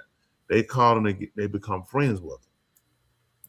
Once they find and want to know why, look, you keep calling me, they realize they're not calling to argue. They're not calling to fight. They're just calling to be friends. And they let them know things about the guy. The guy will still be going over there, and the girl start looking at, she called me. And they start realizing you are a dog. That's all they present to them. They never run the girl down. They never say you break it. They don't deal with them like that. They deal with them as friends. They let them know about him, what he does. So now she's watching them. I'm telling you, they got a smooth strategy. So what that lady just told her, what she told her sister, that key recipe to locking a man down. They can say what they want. And now the women, quote unquote, African American women get mad because that's just not something they do. Catering to a man is not something that they teach a quote unquote African American woman to do. They don't. That's why men go outside and don't typically choose them, because they find out that some of the worst treatment you're going to get is going to be from a quote unquote black woman. You're going to deal with a woman who's going to be high. She's going to be high attitude, high problems, high maintenance, complain about everything, and does literally nothing. Now, that's not every one of them. On a majority of them, you probably got like 80% on the truth be told, they ain't going to do nothing. They going to complain and talk. A white woman not doing all that. You don't do all that arguing.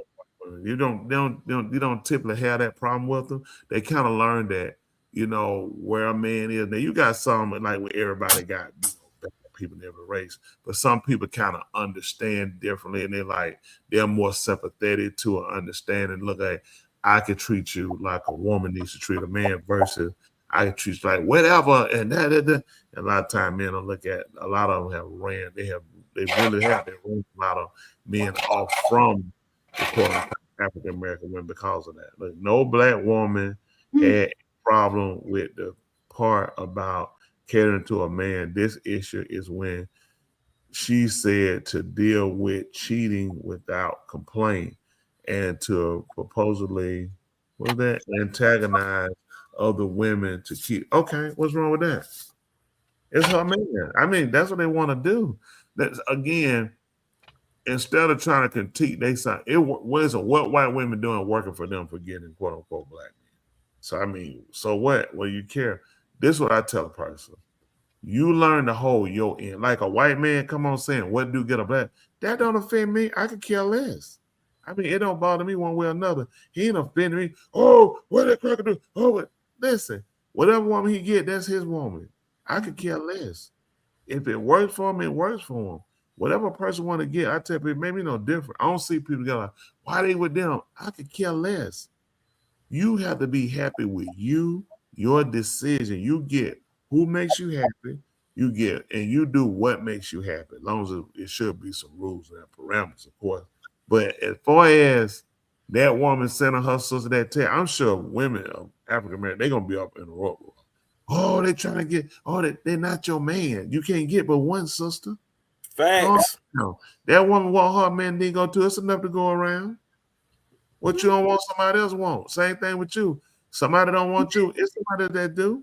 This the word. You know what? I'm telling you, instead of people wasting the time of hating on or getting mad with, because she didn't say nothing racist. Oh, let's get him so we can enslave him and kill him. She said, oh, get over it. Don't make it's the truth. Women say it all the time. When this was bad, quote unquote African American women will say this all the time. Oh, they're gonna cheat, whatever. As long as you say this dumb stuff. So when a Caucasian woman says and said, listen, don't get into friends with, okay? Learn how to show him the value of this and keep moving. They do it all the time. They good with them cheat. They good with them cheat. And people don't look at how do you become the best you can be, do what you're supposed to do so other people not a threat to you. That's true. That's a good saying. Especially when you're dealing with a quote unquote African American. He already dealing with the hustle and bustle every day. He got to deal with discrimination, racism. He got to deal with the police. He got to deal with other people that look like him. So when you're dealing with a quote unquote black man, he fighting everybody. It's not anybody he see almost as a friend. Everybody's a foe. His job, the police, somebody sitting at the red light, somebody at the store. It's always somebody. It's somebody at the job. It's always something. So then he comes home to this woman, and the first thing she can do is what? Nothing's done. You can do it too. All right, like you work. So it's like, let me go find me a white woman. That's being out. They ready to go. It's like, goodness. But now white women are doing the same thing. But they're doing it in a nicer way. At least they can get you a Trumpy bear. Black women can't get you a Trumpy bear. Now, do you feel like there's a difference? You say you've dated a white woman and you've also obviously dated black. I don't know if you dated all the nationalities, but will you say that there was a difference or not really? Yeah, it was a difference. White women not as confrontational. When you deal with a quote unquote black woman, they don't see themselves like that. They're very confrontational. But would you agree that they do it in a different way? Like they're confrontational in a more calm way? White women? No. For example, like when I see in the airports the families, I'm always watching, and I see the wives talking to the husbands crazy, and I'm talking about Caucasians. Like, we're gonna do what I have planned, but very calm. We're gonna do what I have planned, and we're not gonna talk about this anymore. And to me, it's like, wow, like I can't. But when you see them doing it, they're talking to other white men. Yes. Okay, yes, you're right. No, brother ain't listening. No, brother ain't listening. Yeah, you're right. Man, no, who you think you're talking to? You're right. Yeah, my name not Kunta. Then they had a bad down. They hear the drums being, they hear the African drums. So I think when some, not all, because everybody got angles. Just same thing with black guys. You got black guys that marry white women for angles because they have money, family got money, he'll marry in and work his way. So the same scheme they saying white women. Nobody said nothing about when the black guys running with white women. Nobody says when black women, quote unquote, black women running on white guys. So everybody can, out of every race, can scheme, but there are people that genuinely care for the person. It's just, who do you see in the news? The bad ones. So the bad ones they make everybody, every white woman bad, every black woman bad, every black man bad. So I mean, who's good? Everybody's rotten, which is not true. Right. People have to get in this. This is me again. I could give a flying flip what white man date a black woman. I could care less. That's not my problem. Like a lot of people, African American, their bigger problem is they get caught up in the something that's not their business. It's not your business. Look at that. I bet she's taking all this money. I bet not your business, not your concern. It definitely ain't mine. He good with it. I'm better with it. It's just stuff I don't care. You can't get yourself caught up trying to collapse somebody else's relationship. Create your own. How well are you doing in your relationship? That's what people don't spend time doing. These black guys always around trying to grab somebody. Why you think? The woman, in the white one, what she said? The shenanay. That's what hit them. Now, you want to know what hurt them black women? These quote unquote, when she said that shenanay, the white women, he doesn't want to be bothered with shenanay. And they hate it. Right. They can be shenanay, worry what the devil. White women just stay up under you too much. They want to make you all the time or something. What if our audience says something? You think this is true? White women are not confrontational, but they are very vindictive. That's every woman. I wouldn't put that on white women. I'll put that on every woman. Okay. Let me tell you what, the worst thing you want to do is urinate one of them off. It's not what they want to do. It's because they know they got the power of, when the courts come, they're going to give me everything. Because it's a system that's already predicated toward them. So, I mean, it's to be expected. I think when you go into a relationship with a person, and if it's a different ethnicity than what you are, then weigh everything that goes along with it. You know what I'm saying? If you're definitely going to date, say, Caucasian, however, typically courts are going to favor them. Situation police are going to favor. It is. That's life. But getting to know the person, making sure you're getting the correct person, I think need to be time more spent. Right, exactly. Because I don't see me getting somebody and I find out 15 years later she was a Klan member and she been hanging bodies in the basement. There were signs. Like you see these black genitals laying on the floor every time you come home. I mean, you do agree that an uncle, great grandfather, somebody out there was it's in the generation. I mean, I'm not saying now there are not good people, but then you have people that will, they'll have a strong feel of breaking away from their family and their culture, and sometimes they're breaking away to do it. They'll choose to say, well, let me date this particular race because of the hate. And I want to prove I don't hate. I don't think you need to date somebody of other ethnicity to prove you're not racist. You know what I'm saying? I don't think that's fair to put that on somebody and say, well, they ain't racist because they married to somebody Hispanic, or they ain't racist, they married somebody black, or they ain't racist. That doesn't mean you can still hate a race of people and date that one individual. 100% agree. Yeah. So I don't know why people get caught up in that, and because like I said, look at how many white women have been beat from black guys that beat them and manipulated them. I mean, it works on every end. Manipulated in every race. I was manipulated by a white woman one time. I'm not gonna blame all of them. She tricked me to take her to Benny Hunter's. It's a restaurant where they cook, the food on the table, and she hadn't been anywhere like that. And they went to put the food. She died, get on the table, and I had to catch her, pull off. Then she ordered this drink, and she was like, and she just got the drink. She just sit up. I'm so drunk now. I hope nobody try to take advantage of me because I couldn't even fight back. And I was like, say this in front of other people at the table. White woman, one sip. Now she's saying she drunk. I ain't gonna remember nothing that went on either. So hope nobody don't try nothing with me. You know what I'm saying? Yes. Joe, Now, Bridget, do you agree with the last comment that we had from our audience? The only thing worse than the white woman wrath is white flamboyant gay men. Is that true? The only thing worse than a white woman wrath is a white, a flamboyant gay man. That's tight. I won't know. That's real tight. So I don't. In a white flamboyant gay man, I'm not familiar with one if I ever caught him. I mean. See, I wouldn't, like, you've experienced that. I've never in my life. I don't know if Twania has dated a white woman. I've never dated a white man. I don't know how that feels, but you've experienced it. I don't know if Love Doctor has experienced it, but no, that ain't never. But I wanted to share with y'all, I did a couple of white women. I wanted to share with y'all something real quick. It's the chart on the graph.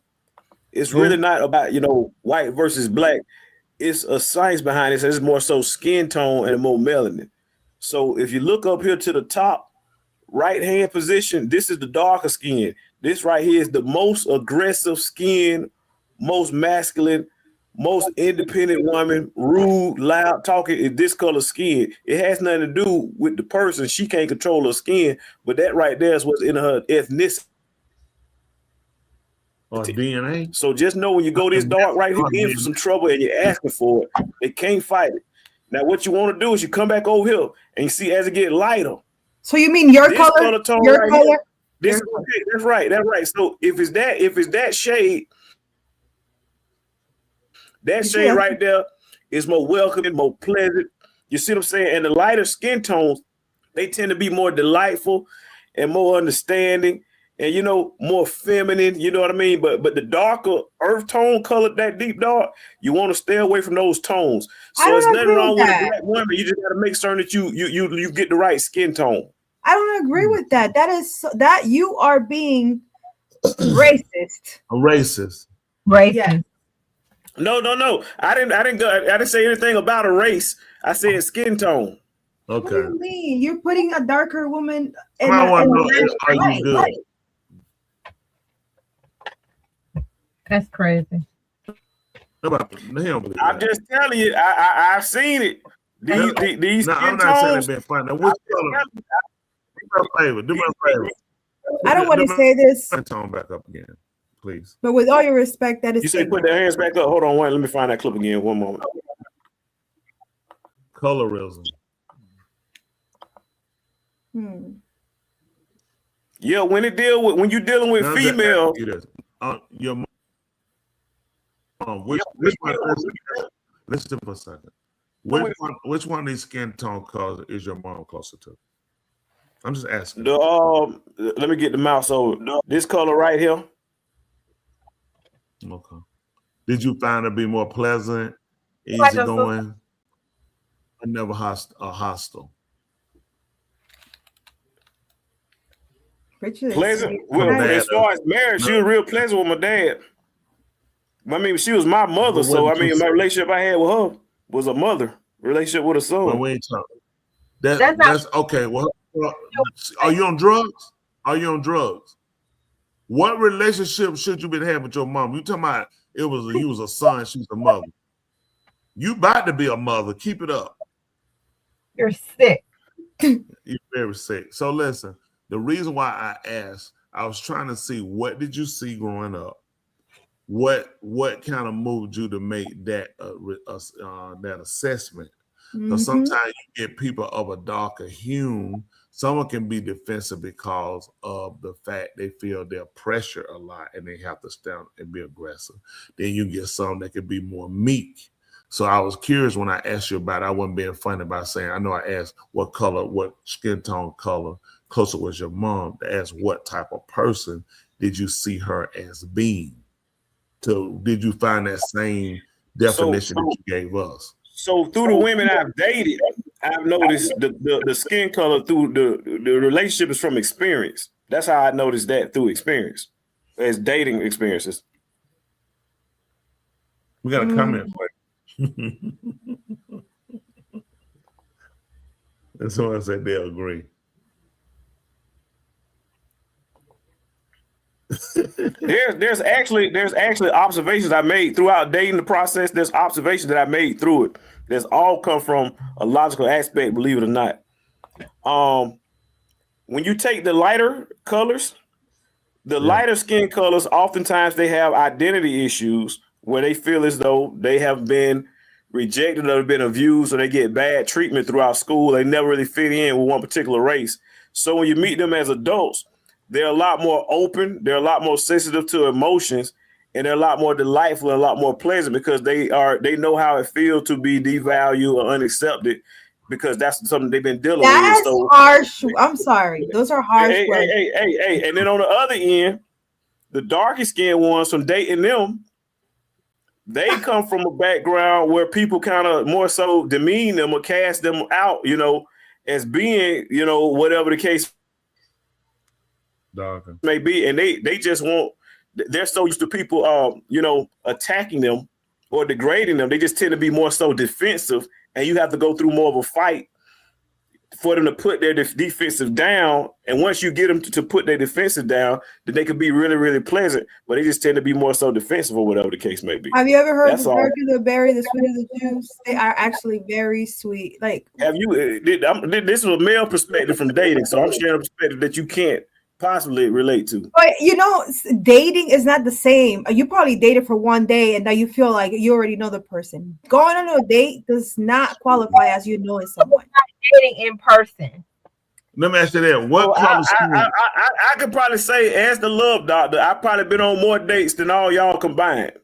All I can say is It's my too grandpa much, y'all. married a dark woman and they were happy. So That's impossible. You could have been on more dates than me.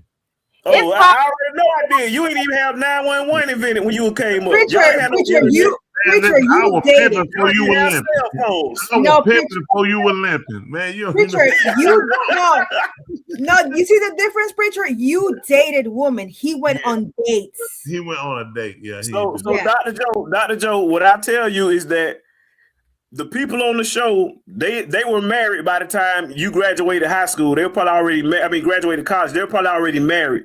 So they spend a lot of their time married. I spend a lot of my time single. So I have a lot more years of singleness than they do as far as marriage. And when you live a longer Preacher life, started dating at 9. Never say that.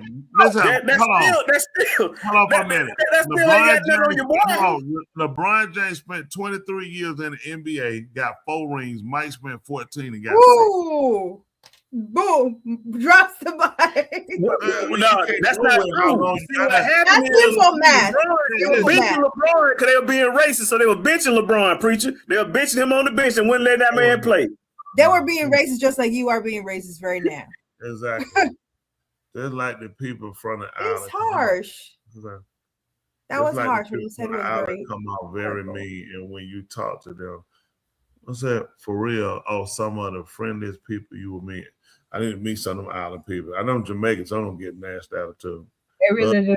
They've been drinking. They laughing. They have superficial. What you say? Oh, superficial. What's that? Superficial dating does not equate to knowledge on a specific race or skin tone. Bam, they coming at you. Man, you getting tagged. Love doctor. Yeah, I can automatically tell what skin tone that person is who wrote that comment. Oh no, you did. You gonna get it. You did it, Richard. Hold me back. Hold Yeah, me back. he gonna get it. Listen, he looking for a fight. But you know what? It is true though. I think there's certain skin tones when I say certain skin tones, just like I found this with a lot of more interracial people, they tend to not be like what we would consider to say like a one-sided issue person, or you're quote unquote just African American versus I'm African American and I'm white American. You'll tend to find them where they will be overly to defend their end of blackness. And sometimes it's almost funny when you watch them. Yeah, it is. It's kind of, I found that with a lot of them, that they will really push hard to stand on their blackness. Why do you think that is?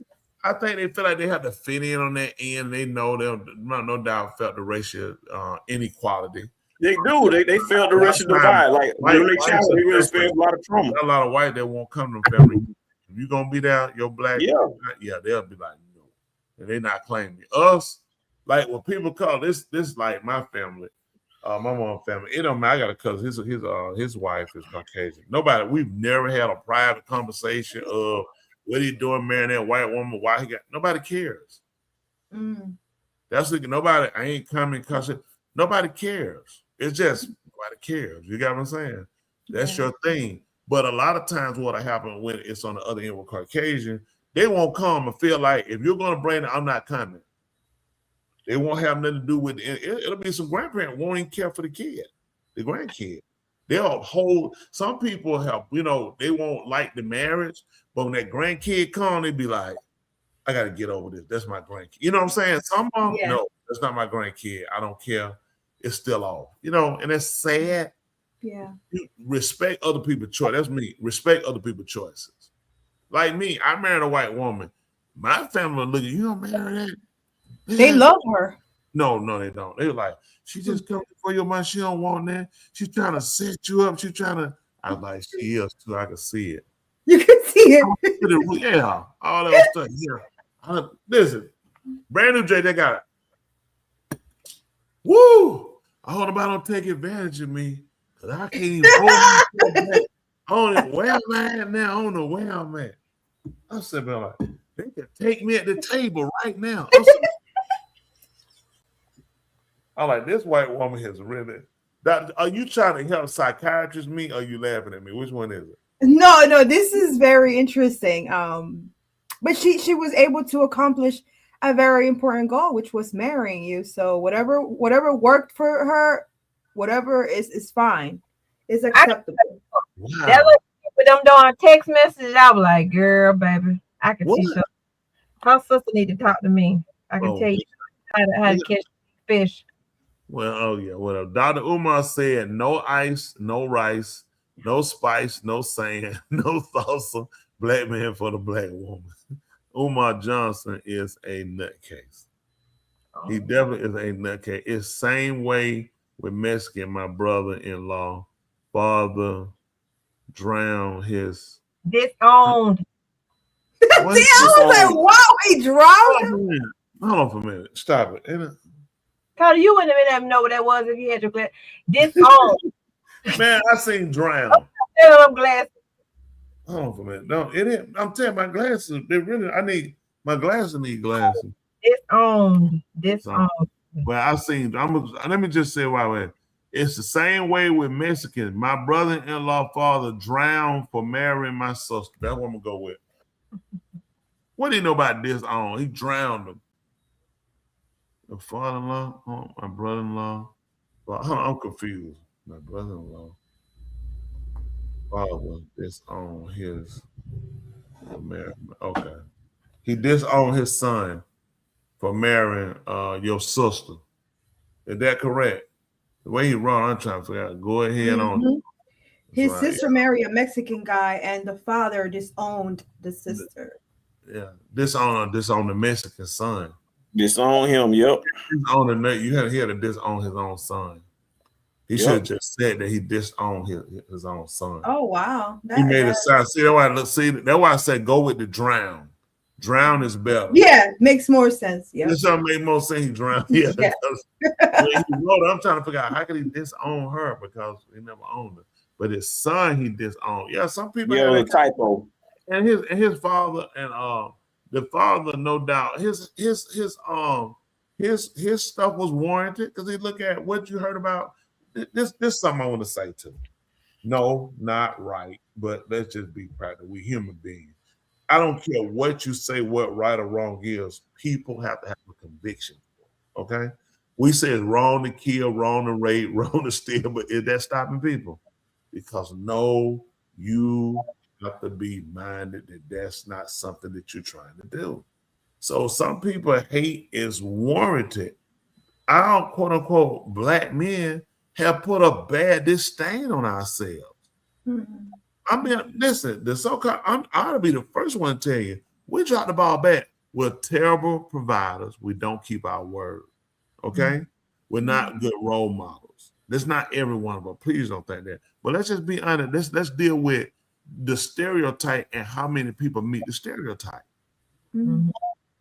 You make money to buy dumb, stupid stuff. Our millionaires go broke doing dumb, stupid stuff. Mm-hmm. The care for their home, for our women, we got a lot of repairing. We have a lot of repair work. This is what we'll look at a lot of time with greater man. He's a hardworking man. And that make him, if he's a hardworking man, he's a great man. And that's so far from the truth. We need functioning men. A lot of them will work to get their habits or fulfill their habits. But we'll look at if a man works hard, then nothing else matters he does. And that's quite contrary. Him working hard is one source of him being a man. Him knowing how to function as a man, function as a mate, function as a father, function as a brother. You know what I'm saying? It's important. His mental well-being is so important to sustain him and the race. Because this is something we should do. If quote unquote black man goes outside of what we say the norm of a black woman, we just want him going out functioning and make sure you have us in a good image. Don't shame the image. You got what I'm saying? That's all I ask for. Don't make us look bad.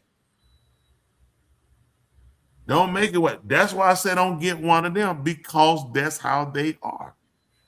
They'll beat you. They won't take care of you. They'll leave you. They only want to get high and rap and go to jail, and you got to take care of. Stop fulfilling these bad stigmas. That's all I want to see them do. But we got a lot of work to do. See, now, none of these women came on here to agree that women of color, quote unquote black women, have major problems. I admit it with the men, didn't I? No excuse. It's the truth. But them, no, it ain't that. No. And that's why we don't ever fix anything, because people don't want to admit their part. Hateful, spiteful, unforgiving, non-participating. No, what? Participating. What does You that think mean? the love doctor is hateful and spiteful Whatever. for saying that? Sex or whatever. They be broke down, they old. They get old, they gotta make a schedule. What you doing with a schedule? Why you gotta get a calendar and circle out all the days you want to have sex? Who got time for these old broke down women? Did you hear that white woman say, ready, willing, and able? What's wrong with two that say something? One thing is saying it now, and another thing is doing it. All right, now this is the second week of the month. You better check your calendar. Come on. You gotta circle a calendar. Listen, these black women, woo! They're breaking down on you. Do that. Well, if they do that, what's wrong with that? At least you know when you're gonna have sex. I don't want to have. Wait, why do you guys think about those people that schedule their sexual relationship like in a calendar?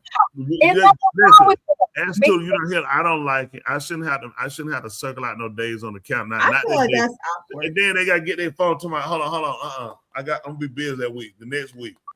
No, that's trash right there. That's That's crazy.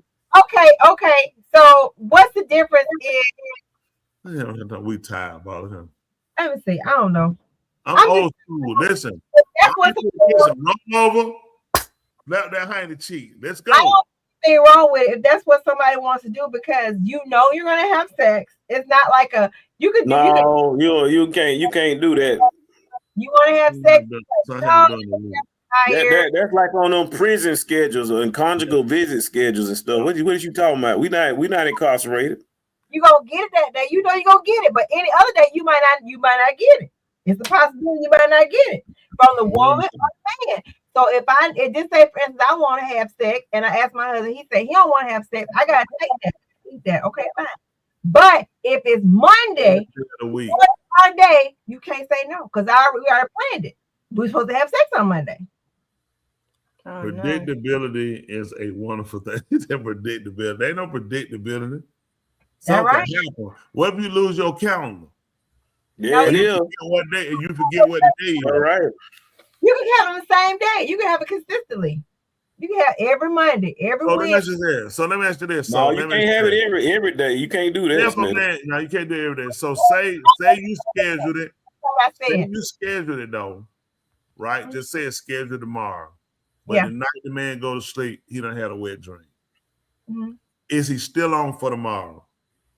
He should be, because that's you. That ain't got nothing to do with me. See what I'm saying? Done throw the man turn out the window. Man done throw the load. See that?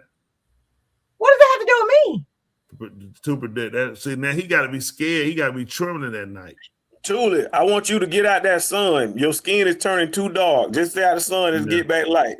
Yeah, get back light. Whatever. So you'll be more easy to deal. Cause right now you Exactly. That way you be more easy to deal with. There you go. Right now you acting really dark and crunchy. You acting very dark. Very uncertain. In my opinion. Oh yeah, now say that. They got one right now. Hey, Julie. What about even in odd days? See, nothing wrong with it. Yes, sir. You must have had seafood for dinner because you sure seem crabby. I must have had what? You must have had seafood for dinner because you sure seem crabby. Oh, what? One thing for sure we know, ain't no white woman gonna get you with them jokes. Yeah, you have to stay. You say you're not going out this race. All right, y'all got to take a bathroom break. Oh, here we go. Come on, man. Let's get out. Let's get out. Other we got to hit pick a side. We go. I got. Is it even an odd day? Here, What's Tula, the day? go ahead and intro it real quick, Tula. Well, this is the moment of the show that you've been waiting for and I've been waiting for. We're going to present you a scenario and we're going to ask you to pick a side, whether you with one side or the other. We want to hear from you, our wonderful audience, who at this time of the night turns into the mind while we spin the mic. So let's hit it. It's time to pick a side. Woo!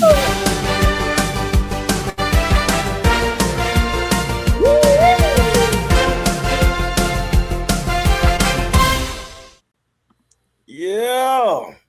Roll with footage.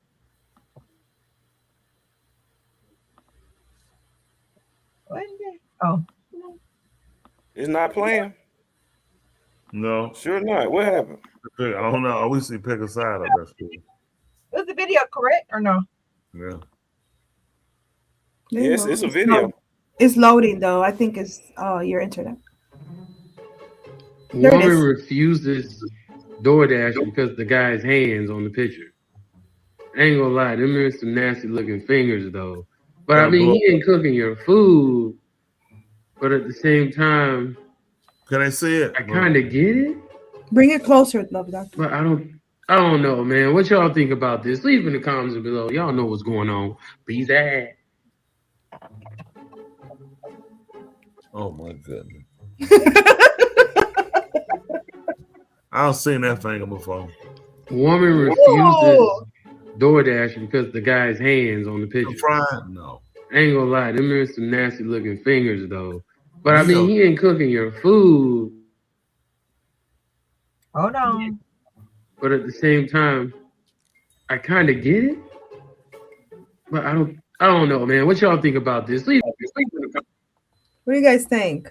Eat the food or return the food? Accept the food, even though your bag is. Come on, beat it up in the comments. Blank no. Mm. The food. That's crazy, man.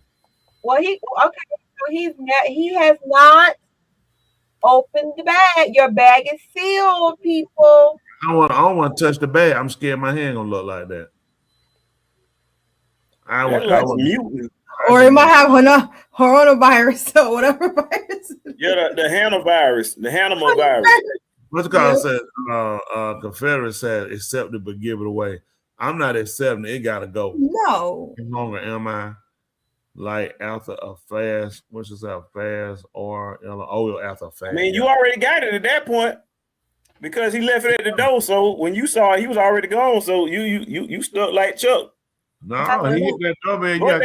You got to pay up front for DoorDash. Yeah, but you call them back and let them know and send their hand up there. They'll look at that and tap that. Most don't want to keep the business. They don't want to lose it. Let me tell you something though. But you gotta remember this with DoorDash. Yeah, that's true. They're gonna look at, hey, it's closed, but look at his hand. They're gonna make a business decision. Look at this. This is how many people do? Let me ask y'all something. Do either of you use DoorDash? No, I don't use it anymore, sir. but I used to use it. I never use it. I don't. Not interested in using it. So if I used it and I had somebody's hands look like that, that would kill it. And if I called him and expressed to them, looking at his hands, that's what you saying is closed. Them hands pretty ugly. Yeah, I don't know. What if they tell you that person went through a fire and that's the reason why their hands? Yeah, I mean, they don't have to tell me that. It looks like that from the through the fire, through the minute, through the wall. I'm telling you, you need to talk to Shaka Khan. That right there was a really good song. Y'all should do a remix of that song. That's one to sing. Oh, y'all did. Yeah. Okay. Anyway, Man, you're sick. Wow. Let's go. All right, you ready for the next one, Julie? Surely. All right, ladies and gentlemen, here's the next video. Always ready. Boom. If he white with that hand, I know his booty hole messed up. Fellas, I don't know how many times I done told y'all, y'all can try to tell you many times. Make sure you pick the right female. So you got a brother here that went to work. And when he went to work, I guess he had some suspicion. So he went and got his sister and the rest of the fam and showed up at the crib and caught this girl in the act of having some old dude up in the bed. Let's roll that. And my brother crap, he been nothing but good to you. He been nothing but good to you. You a wretched. You can look out. No wretched. Right up there. You have talent.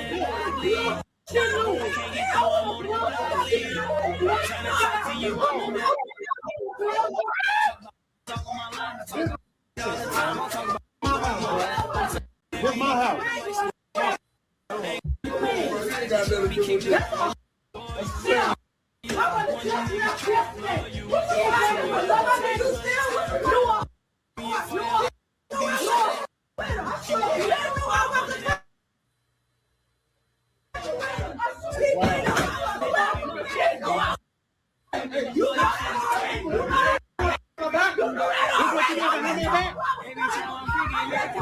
Yeah, but you gotta land my give my shit. Give my shit. Give my shit. Give my shit. Give me everything about you, bro. Give me everything about you. Give me everything. Give me everything about you. Give me everything about you. Give me everything about you, bro. It's mine. We ain't going nowhere. We ain't going nowhere. We ain't going nowhere. This is my brother crib. He can't wear it back. Let me go. No, ain't no 802. Like I said, get the out with the give my shit. Get my shit. My shit. You got something to shoot? Now get the out. Yeah, how the y'all managed to get into my shit, boy? How y'all get into my shit? What about?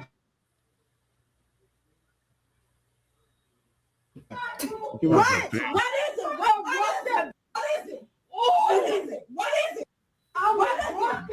What is it? Lucky. You are lucky. My trifling ass. I would have been nothing but good up in our face. I lie here. I lie here. You are lost. You ain't doing I'll be that. This is why she want me to come over here. I saw straight line. Bro.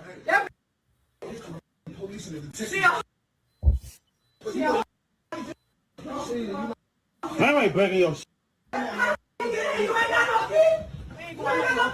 got a key. Stay right there. I know. I ain't going nowhere. Here we go. So as you can see, the family went in. Oh, what the the family. There was so much going on. Heard the talk. I'm trying to figure out what's going on. The sister, like, she more upset than he was. Isn't that right? That's what I mean. And it'd be a time, I don't know, man. He just messy. You just gotta learn to move on, man. Life's short and realize that's what people want to do. Be done with them. Don't go back to them. All that stuff, I wouldn't go back to them. Leave alone. Never had to worry about saying me no more. Be like, done for life. So he done missed work for this foolishness. Well, I won't say missed for that foolishness. He got to see what type of person was in person, and he got to look at them saying he'll want a steak, or you hear his mouth, you hear the sister mouth, which tell me he'll just about get back with them. Probably had that suspicion. You had time to go get them and bring. Why would I bring my sister with me over there? Y'all are here in the bed, be like, listen, man, go ahead and get your hands and just lay them across your shoulder like this. So that way they pick you up. That way it's easy. All they got to do is just lay you in the casket. They ain't got to bring the stretcher. You taking a chance, you're in another man's house. You taking a chance, man, you in somebody's house in their bed. You know, you don't think about it, but what you asking for? Man, that's a crime of passion. Somebody walk in. So what? You know, we say you taking a chance.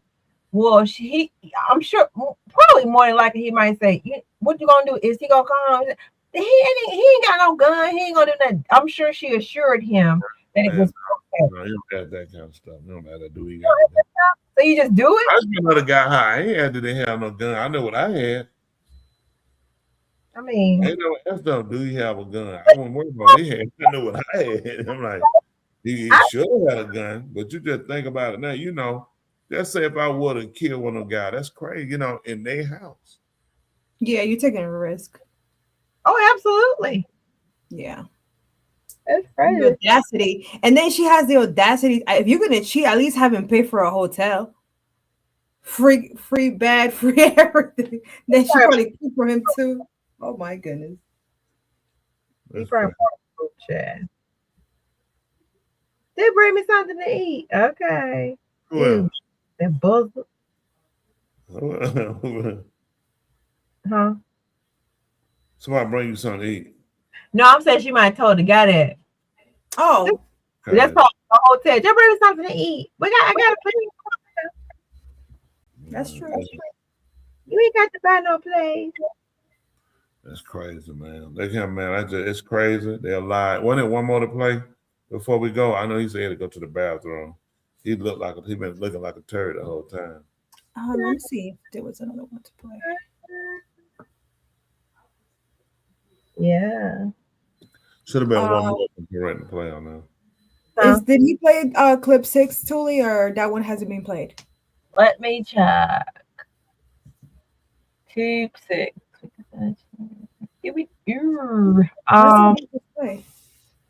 I think that wasn't what we just did. Yeah, I think so. I thought we had on that too. If you know, I mean, it wasn't meant then tonight. I know we got people in time and everything else. So I definitely appreciate it. Can you see it? The teacher and the boy. I can't remember. I remember sending something over. I think you did. You sent. Hold on. You sent this. What about the teacher and the boy? I think. Let me see. Hold on. I sent y'all another one on now.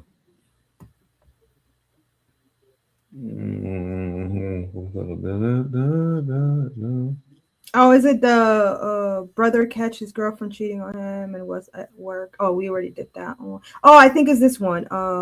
Yeah. With the girl, right? Yeah, with the girl. Yeah, let's see this one. Y'all tell her where y'all at on this one. Okay, let me send it back. Let me send it to me real quick. Thule sounds like Jessica. Let me check. Yeah. What? They say you sound like Jessica. Mm-hmm. She definitely thinks she's white. I do not. I married her. That's my closest getting a white woman. Go ahead. You got it. Yeah. You don't want to argue with us before you play it? Y'all put him up there. Come on, Doctor, tell her. Oh, gosh. Can I get some help on him? I got to do everything. Hold on, guys. Let me. Okay. So let me tell you something. I saw a guy came to my office today. Just let you know that he carried the Olympic torch 30 years ago through our town. But anyway, go ahead. I just wanted to say that. Did he carry a torch for you? No. Nobody wants you. Preacher. Can you show it or no? What are you doing? I'll be changing my own oil. You know what I'm saying? Okay, I've been seeing you around lately, and I just wanted to know, are you single? I am single, yes. Okay, I would love to go out, get drinks, maybe grab a bite to eat sometimes. Okay. You trying to take me out? Take you out? I'm trying to go out with you, yeah. Okay, well, if you trying to take me out, I got 3 kids that you got to pay for the babysitter. I'm gonna need gas money, you know what I mean? So I can get there, and then, maybe we could think about it. Okay, so you want me to pay for a babysitter, give you gas money to go out with me? Like, you're the man. So I was thinking maybe I put my step forward and you could just pay for everything. Okay, but you asked me to go out. So how am I supposed to pay for it? Like, that's don't make no sense to me. Okay, that's cool. You got it. Sorry I even bothered you. Just go back to doing your work, because obviously you can't afford to go to a real place to get your oil changed. Yeah. Okay, so that's how it's gonna be? Hell yeah, because I don't know what's wrong with today's men. Y'all just all want to be sugar babies and go ahead and have a woman pay for everything, and you want to be coddled. I'm not doing that. Just be sassy on your own. oh, I'm sassy because you want to take. Okay, go ahead. These women today, boy, I do not understand this shit.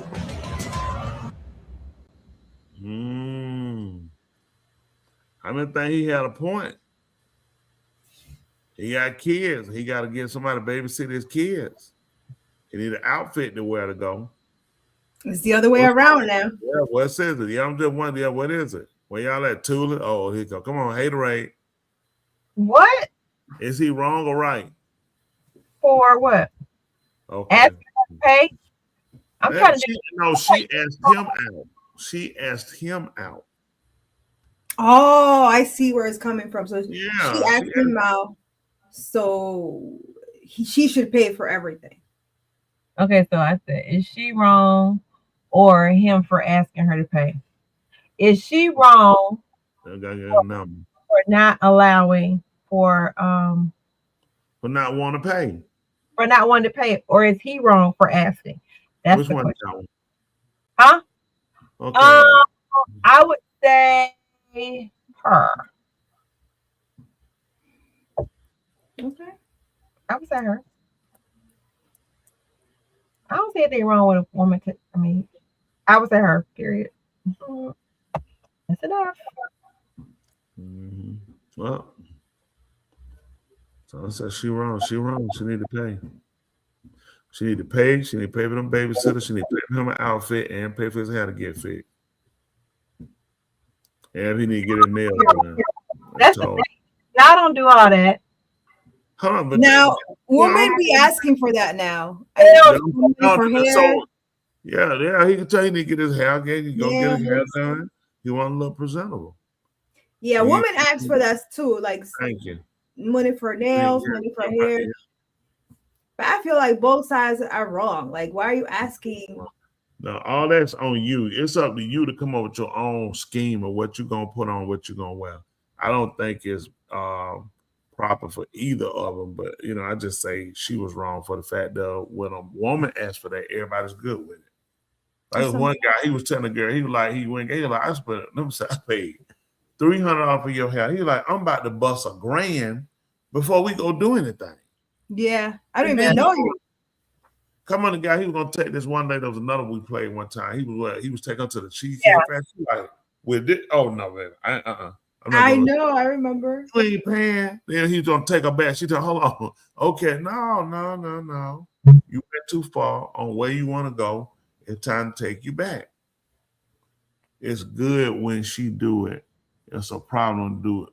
It's a problem when he do it. That's right. When a woman do it, it's a bit confusing. Somebody saying bad and bitch saying he wrong. I said she wrong. Only reason I said she wrong because I said women, they do it all the time. You know, of course, a man should. No, I wouldn't do it. I wouldn't tell him I won't pay for no pay for my daycare, any of that kind of stuff. No, I think this though, if she invited, I think what would have been the thing to do if you're going to be the person that's going to approach and ask, I think it would have been good to say, you know, I'm paying for it. That's why I never invited. Never in my life. I wasn't paying for it. And then me being a gentleman, I would go say, I would be like, okay, I would like that. Because I'd be like, I'll order, and then I see where she at. Then I'd be like, no, I got it. I just want to see what you still, you know, that says something about it. Be like, listen, I'm showing if I say do something, I got it. I'm covering that. You know, I don't mind doing that. And that'll make you at the same time look at you will be more appreciative. You know what I'm saying? The fact that you ain't always, you supposed to pay. Why you ain't paying? You need to pay. You need, you know. No, I mean, why you ask, you approach. Why wouldn't you pay? You don't find that weird, preacher, that a woman approaches a man and invites a man out to eat? No. I had it happen so many times. No. I mean, it's my brother installed it in me as like, that's hard. That's like the worst thing in the world. No, it's not the worst thing. I just think that when you do it, you just kind of gotta know what you're doing, what you're approaching. Is something you really want? Is it something you just doing? You know what I'm saying? But that's been my life. You know what I'm saying? Now him, it definitely, he should have been a maid. He should have offered her that car. But he know ugly as he is. He know that they ain't gonna have. That's the one lie. I look at that girl. He know good. He know gun done well ugly as he is. He probably told that woman, girl, ugly as I is. I know good well you ain't paying. She seen the car and she looking at him. He gotta have something, you know. Hope he got something. He know that's a setup. I guarantee if I went, I say, hey, I guarantee you in public, you holler, hey, ugly. He'll turn around.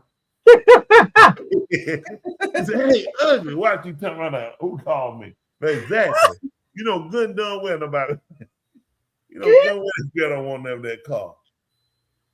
Terrible. Yeah. That's how you get them right I don't know who S Gas is, but I think that's Chanel. Oh, okay. So it said I heard men like men when women shoot their shot. I grew up. It's just weird to me. Like, hey, you want to go out? What in the world? Like, no way. I've done it. Really? Hey. And I did it for my husband, and he's my husband. And look at it now. I can tell you, girl. No, she ain't got. Look at him now. Preacher probably like that. First of all, it ain't 100 yet. Right now, we just messing around. We ain't got nothing. Like What? You have I ain't agreed. No. I can tell you that's a big win because it was hard to get you locked in. So, period. Yes, exactly. It still is. I ain't sold yet. It's done. You're married. It is over for you. Girl, you want to. That's retarded. I mean, but you know, hey, everybody different. Me and her laying up right now. So right now ain't decided. Right now we just kicking it. We just friends. But I'm at ask about the guy. Oh, that's my friend.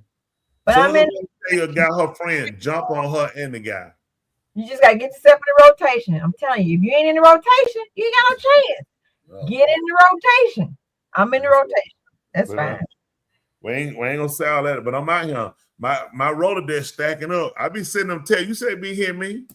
Hey, They do. So it's like I see what you're saying, like a rotation, and then at least you get to show yourself, and you know you're gonna win. Yes, if you doing double dutch. Okay. You ain't jumping. You ain't jumping in there. You ain't in there. You ain't gotta show your talents. Get in the game. Jump. So what y'all think? Y'all think you trying to tell your little recipe? This is the same thing the white woman do. Not in front of my boys. I can't tell you what to do in front of the boys. No. Hold behind. First of all, you ain't doing that. She got you, so I mean, something works. She don't have me. I'm just chilling. If I tell you how, he said, "I'm just chilling." I'm just chilling. If I tell you chilling as a married man, if I tell you, I'm gonna have to charge you. That's from famous words. What? woman. I know I heard this one lady who make a lot of money. If I tell you, I'm gonna have to charge you. I won't pay this. I won't pay her nothing. I won't pay her money or attention. You wasting time. That old bat don't know how to do nothing. Okay. I just scooped up. I saw she shot a shot. I said she ain't hit me. Preacher. Boy, I said let me help out. Preacher, out of all this women you mentioned you had, you married this one right here. So she did something right. So you know they tell you even a pimp fall down sometime. Pimpin' was slow that But week. she was there to catch you, so it all matters. Pimpin' was slow that week. That's why I gonna hang out for a little bit. Well, You're a PIMP. so that's a PIMP. Now once I listen, so listen. On what's the date? The 14th. Okay, the 16th. I supposed to have my pimp card supposed to be in. Now I get my pimp card, I'm out. I can't stay here. I gotta go. It's on the card. It said urgent. When you get your PIMP, mine has spotted. It said my new report come to mail. It's like a gun license. It gotta be renewed. They told me I'm good. So on the 16th, I'm supposed to be a pimp again. They put a center. So once they see my PIMP card, I'm out of here. Immediately. And you know what no I'm way saying? out. Them tell you what I'm telling you. It supposed to be here, right? This what got me. She always told me, I gotta go check the mail. I gotta check the mail. I started checking the mail. She hiding it. She hiding it. Yeah, exactly. I've been telling her like my card can't. What card? What you gonna tell her? Pimp card? I ain't even say what kind of card. What? No. I ain't seen no PIMP card. Okay. He's out there. I ain't seen no PIMP. I'm out there. So crazy. All I know is that she did do something right. So Yeah.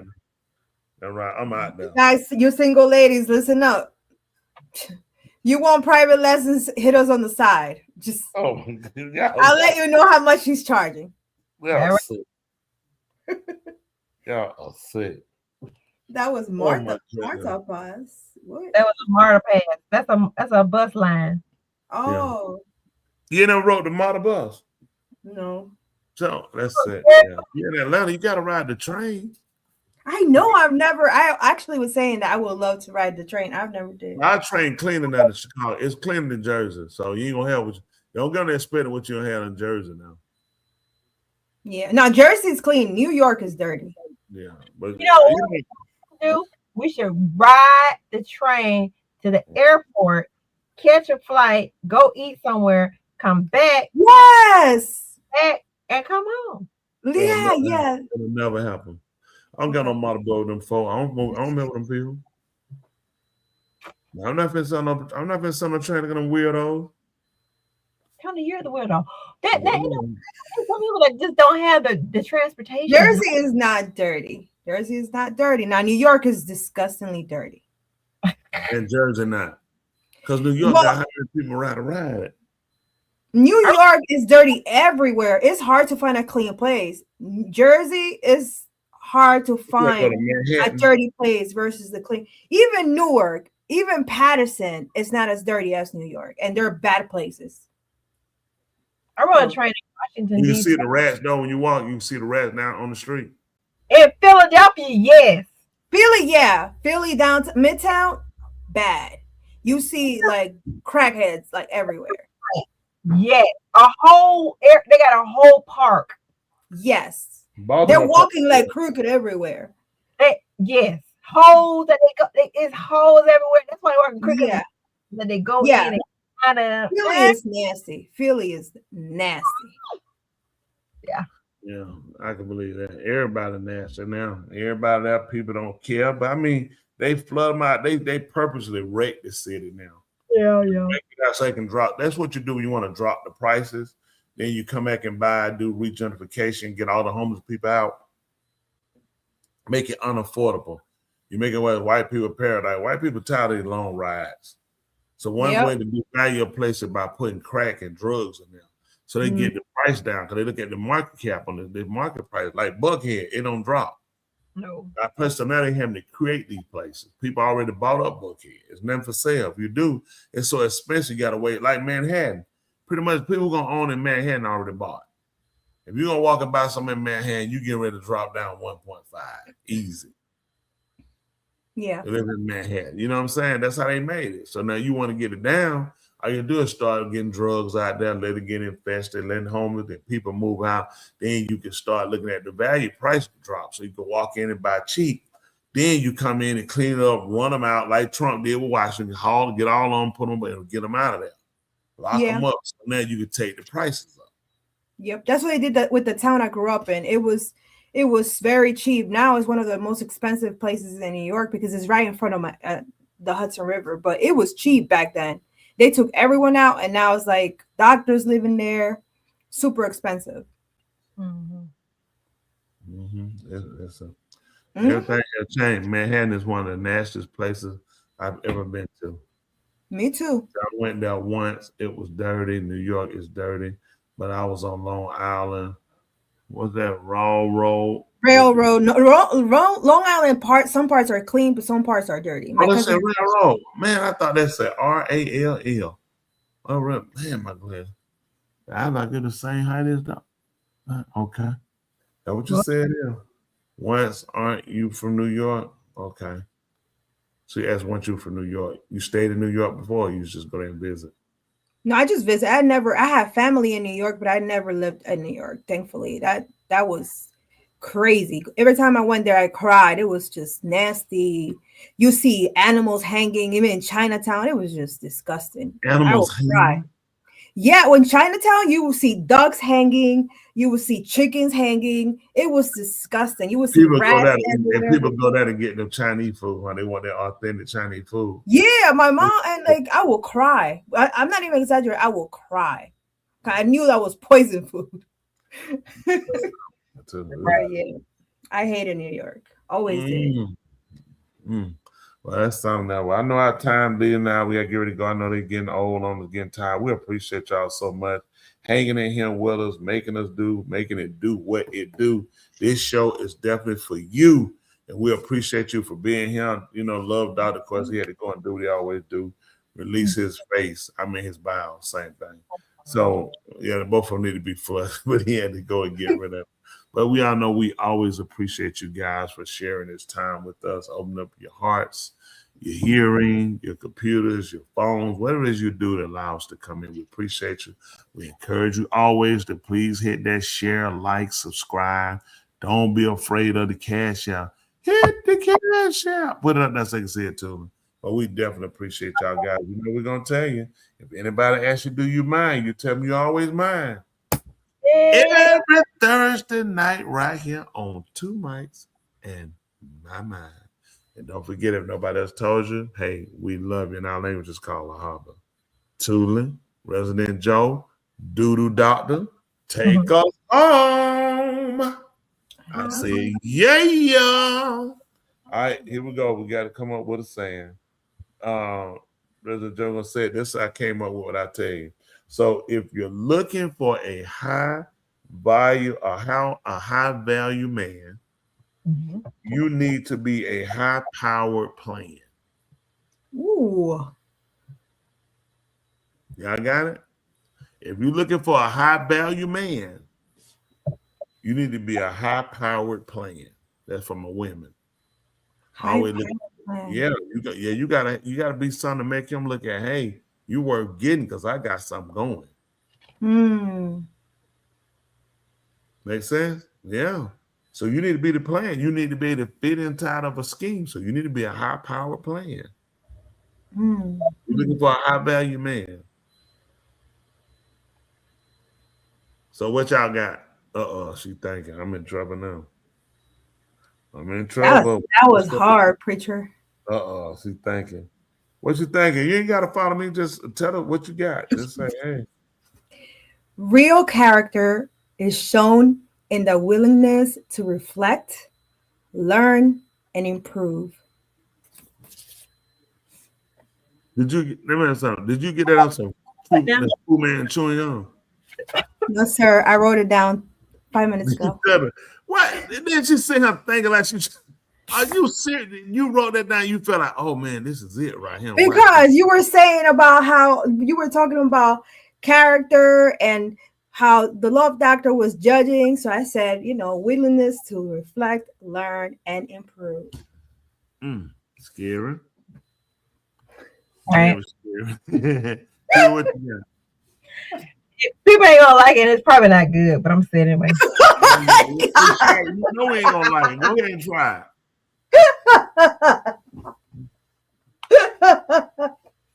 I'm sorry. That was crazy. You're so crazy. Okay. Don't choose to wait to be chosen. That's right. Don't choose, wait to be chosen. Don't choose to wait to be chosen. That's it. He said that. He said, "Great saying." Yeah, the other two. Don't Y'all know what I'm talking about. wait to be chosen. So the choice is, don't take the choice of waiting on somebody to come get you. What you need to do? Don't go get them. That's it. I mean, it worked. Go get. She gonna have me now. My pimp card. I'm gonna be a pimp on the 16th. Richard, you gotta let go of that PIMP because it's over. My card gonna be here. I know it's coming. They told me it's coming. Here goes the saying: once you're taking, your PIMP card is taken with it. So there's no way. Refuse to be taken. I'm renting because I'm waiting my card to come. My card. I told her I'm busting up out of here. Pritchard. My card coming to come out of here. I'm still young. I can't keep letting her hold me joke. Listen, I still got another 80 years with her. No. It's a way that you could do things like, but see, I can't. Just be PIMP with her. That's all. She hold me back. The thing about a pimp is that sometimes the people you pimp, they don't even pimp because you. Ooh. She gonna get it. That's it. That's it. Said my AARP card comes on. No, my PIMP card comes. Said Joe, put down the tequila now. I'm wondering if Black Ambition drinks tequila during our show.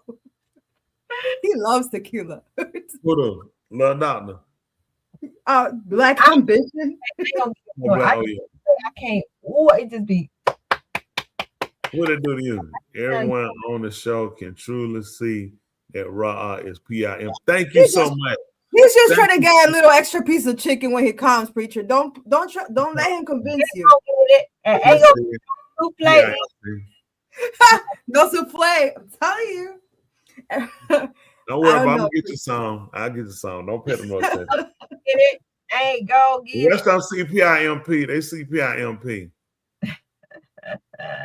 But now we definitely appreciate everybody. Appreciate y'all time. Appreciate everything. Y'all stay in there, hang in there. We're gonna want to see some of y'all tomorrow night. Well, every one of y'all need to be on tomorrow night. What means some of y'all let's get it done.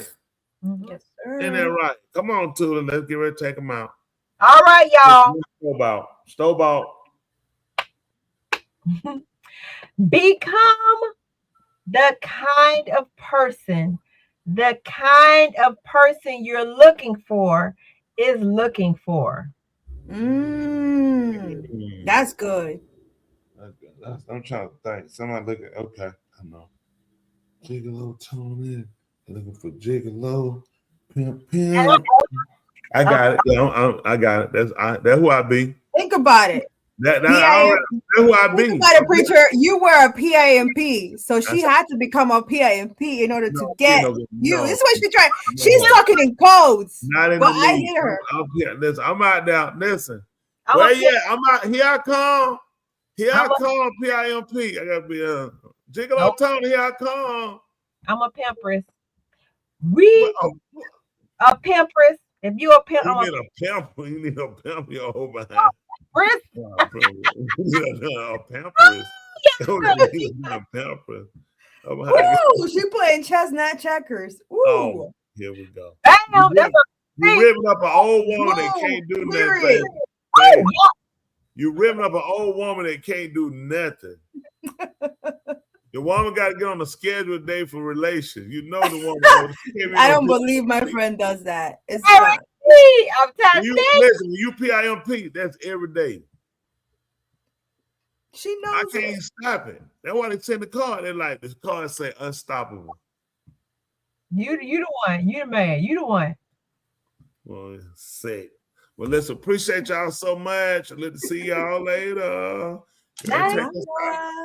Yeah, hobby, y'all. We do. We're about to take it back. Ladies and gentlemen, here it is, the most listened to radio show on the planet. This station is now the ultimate power in the universe.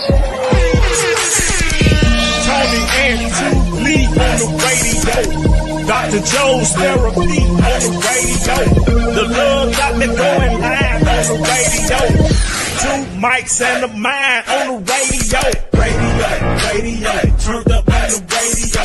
Radio, turned up on the radio. Radio, turned up on the radio. Radio, turned up on the radio. 2 nights and a mind. 2 nights and a mind. 2 nights. Watch this. And a mind. All right, you do something better. I do something better. Guess what? We'll be better together. Until next week. Y'all don't get my car to be on the 16th. Y'all see me out there. I can't go if I ain't here. Y'all know I'm out there. We are hobby, y'all. How about Hobby.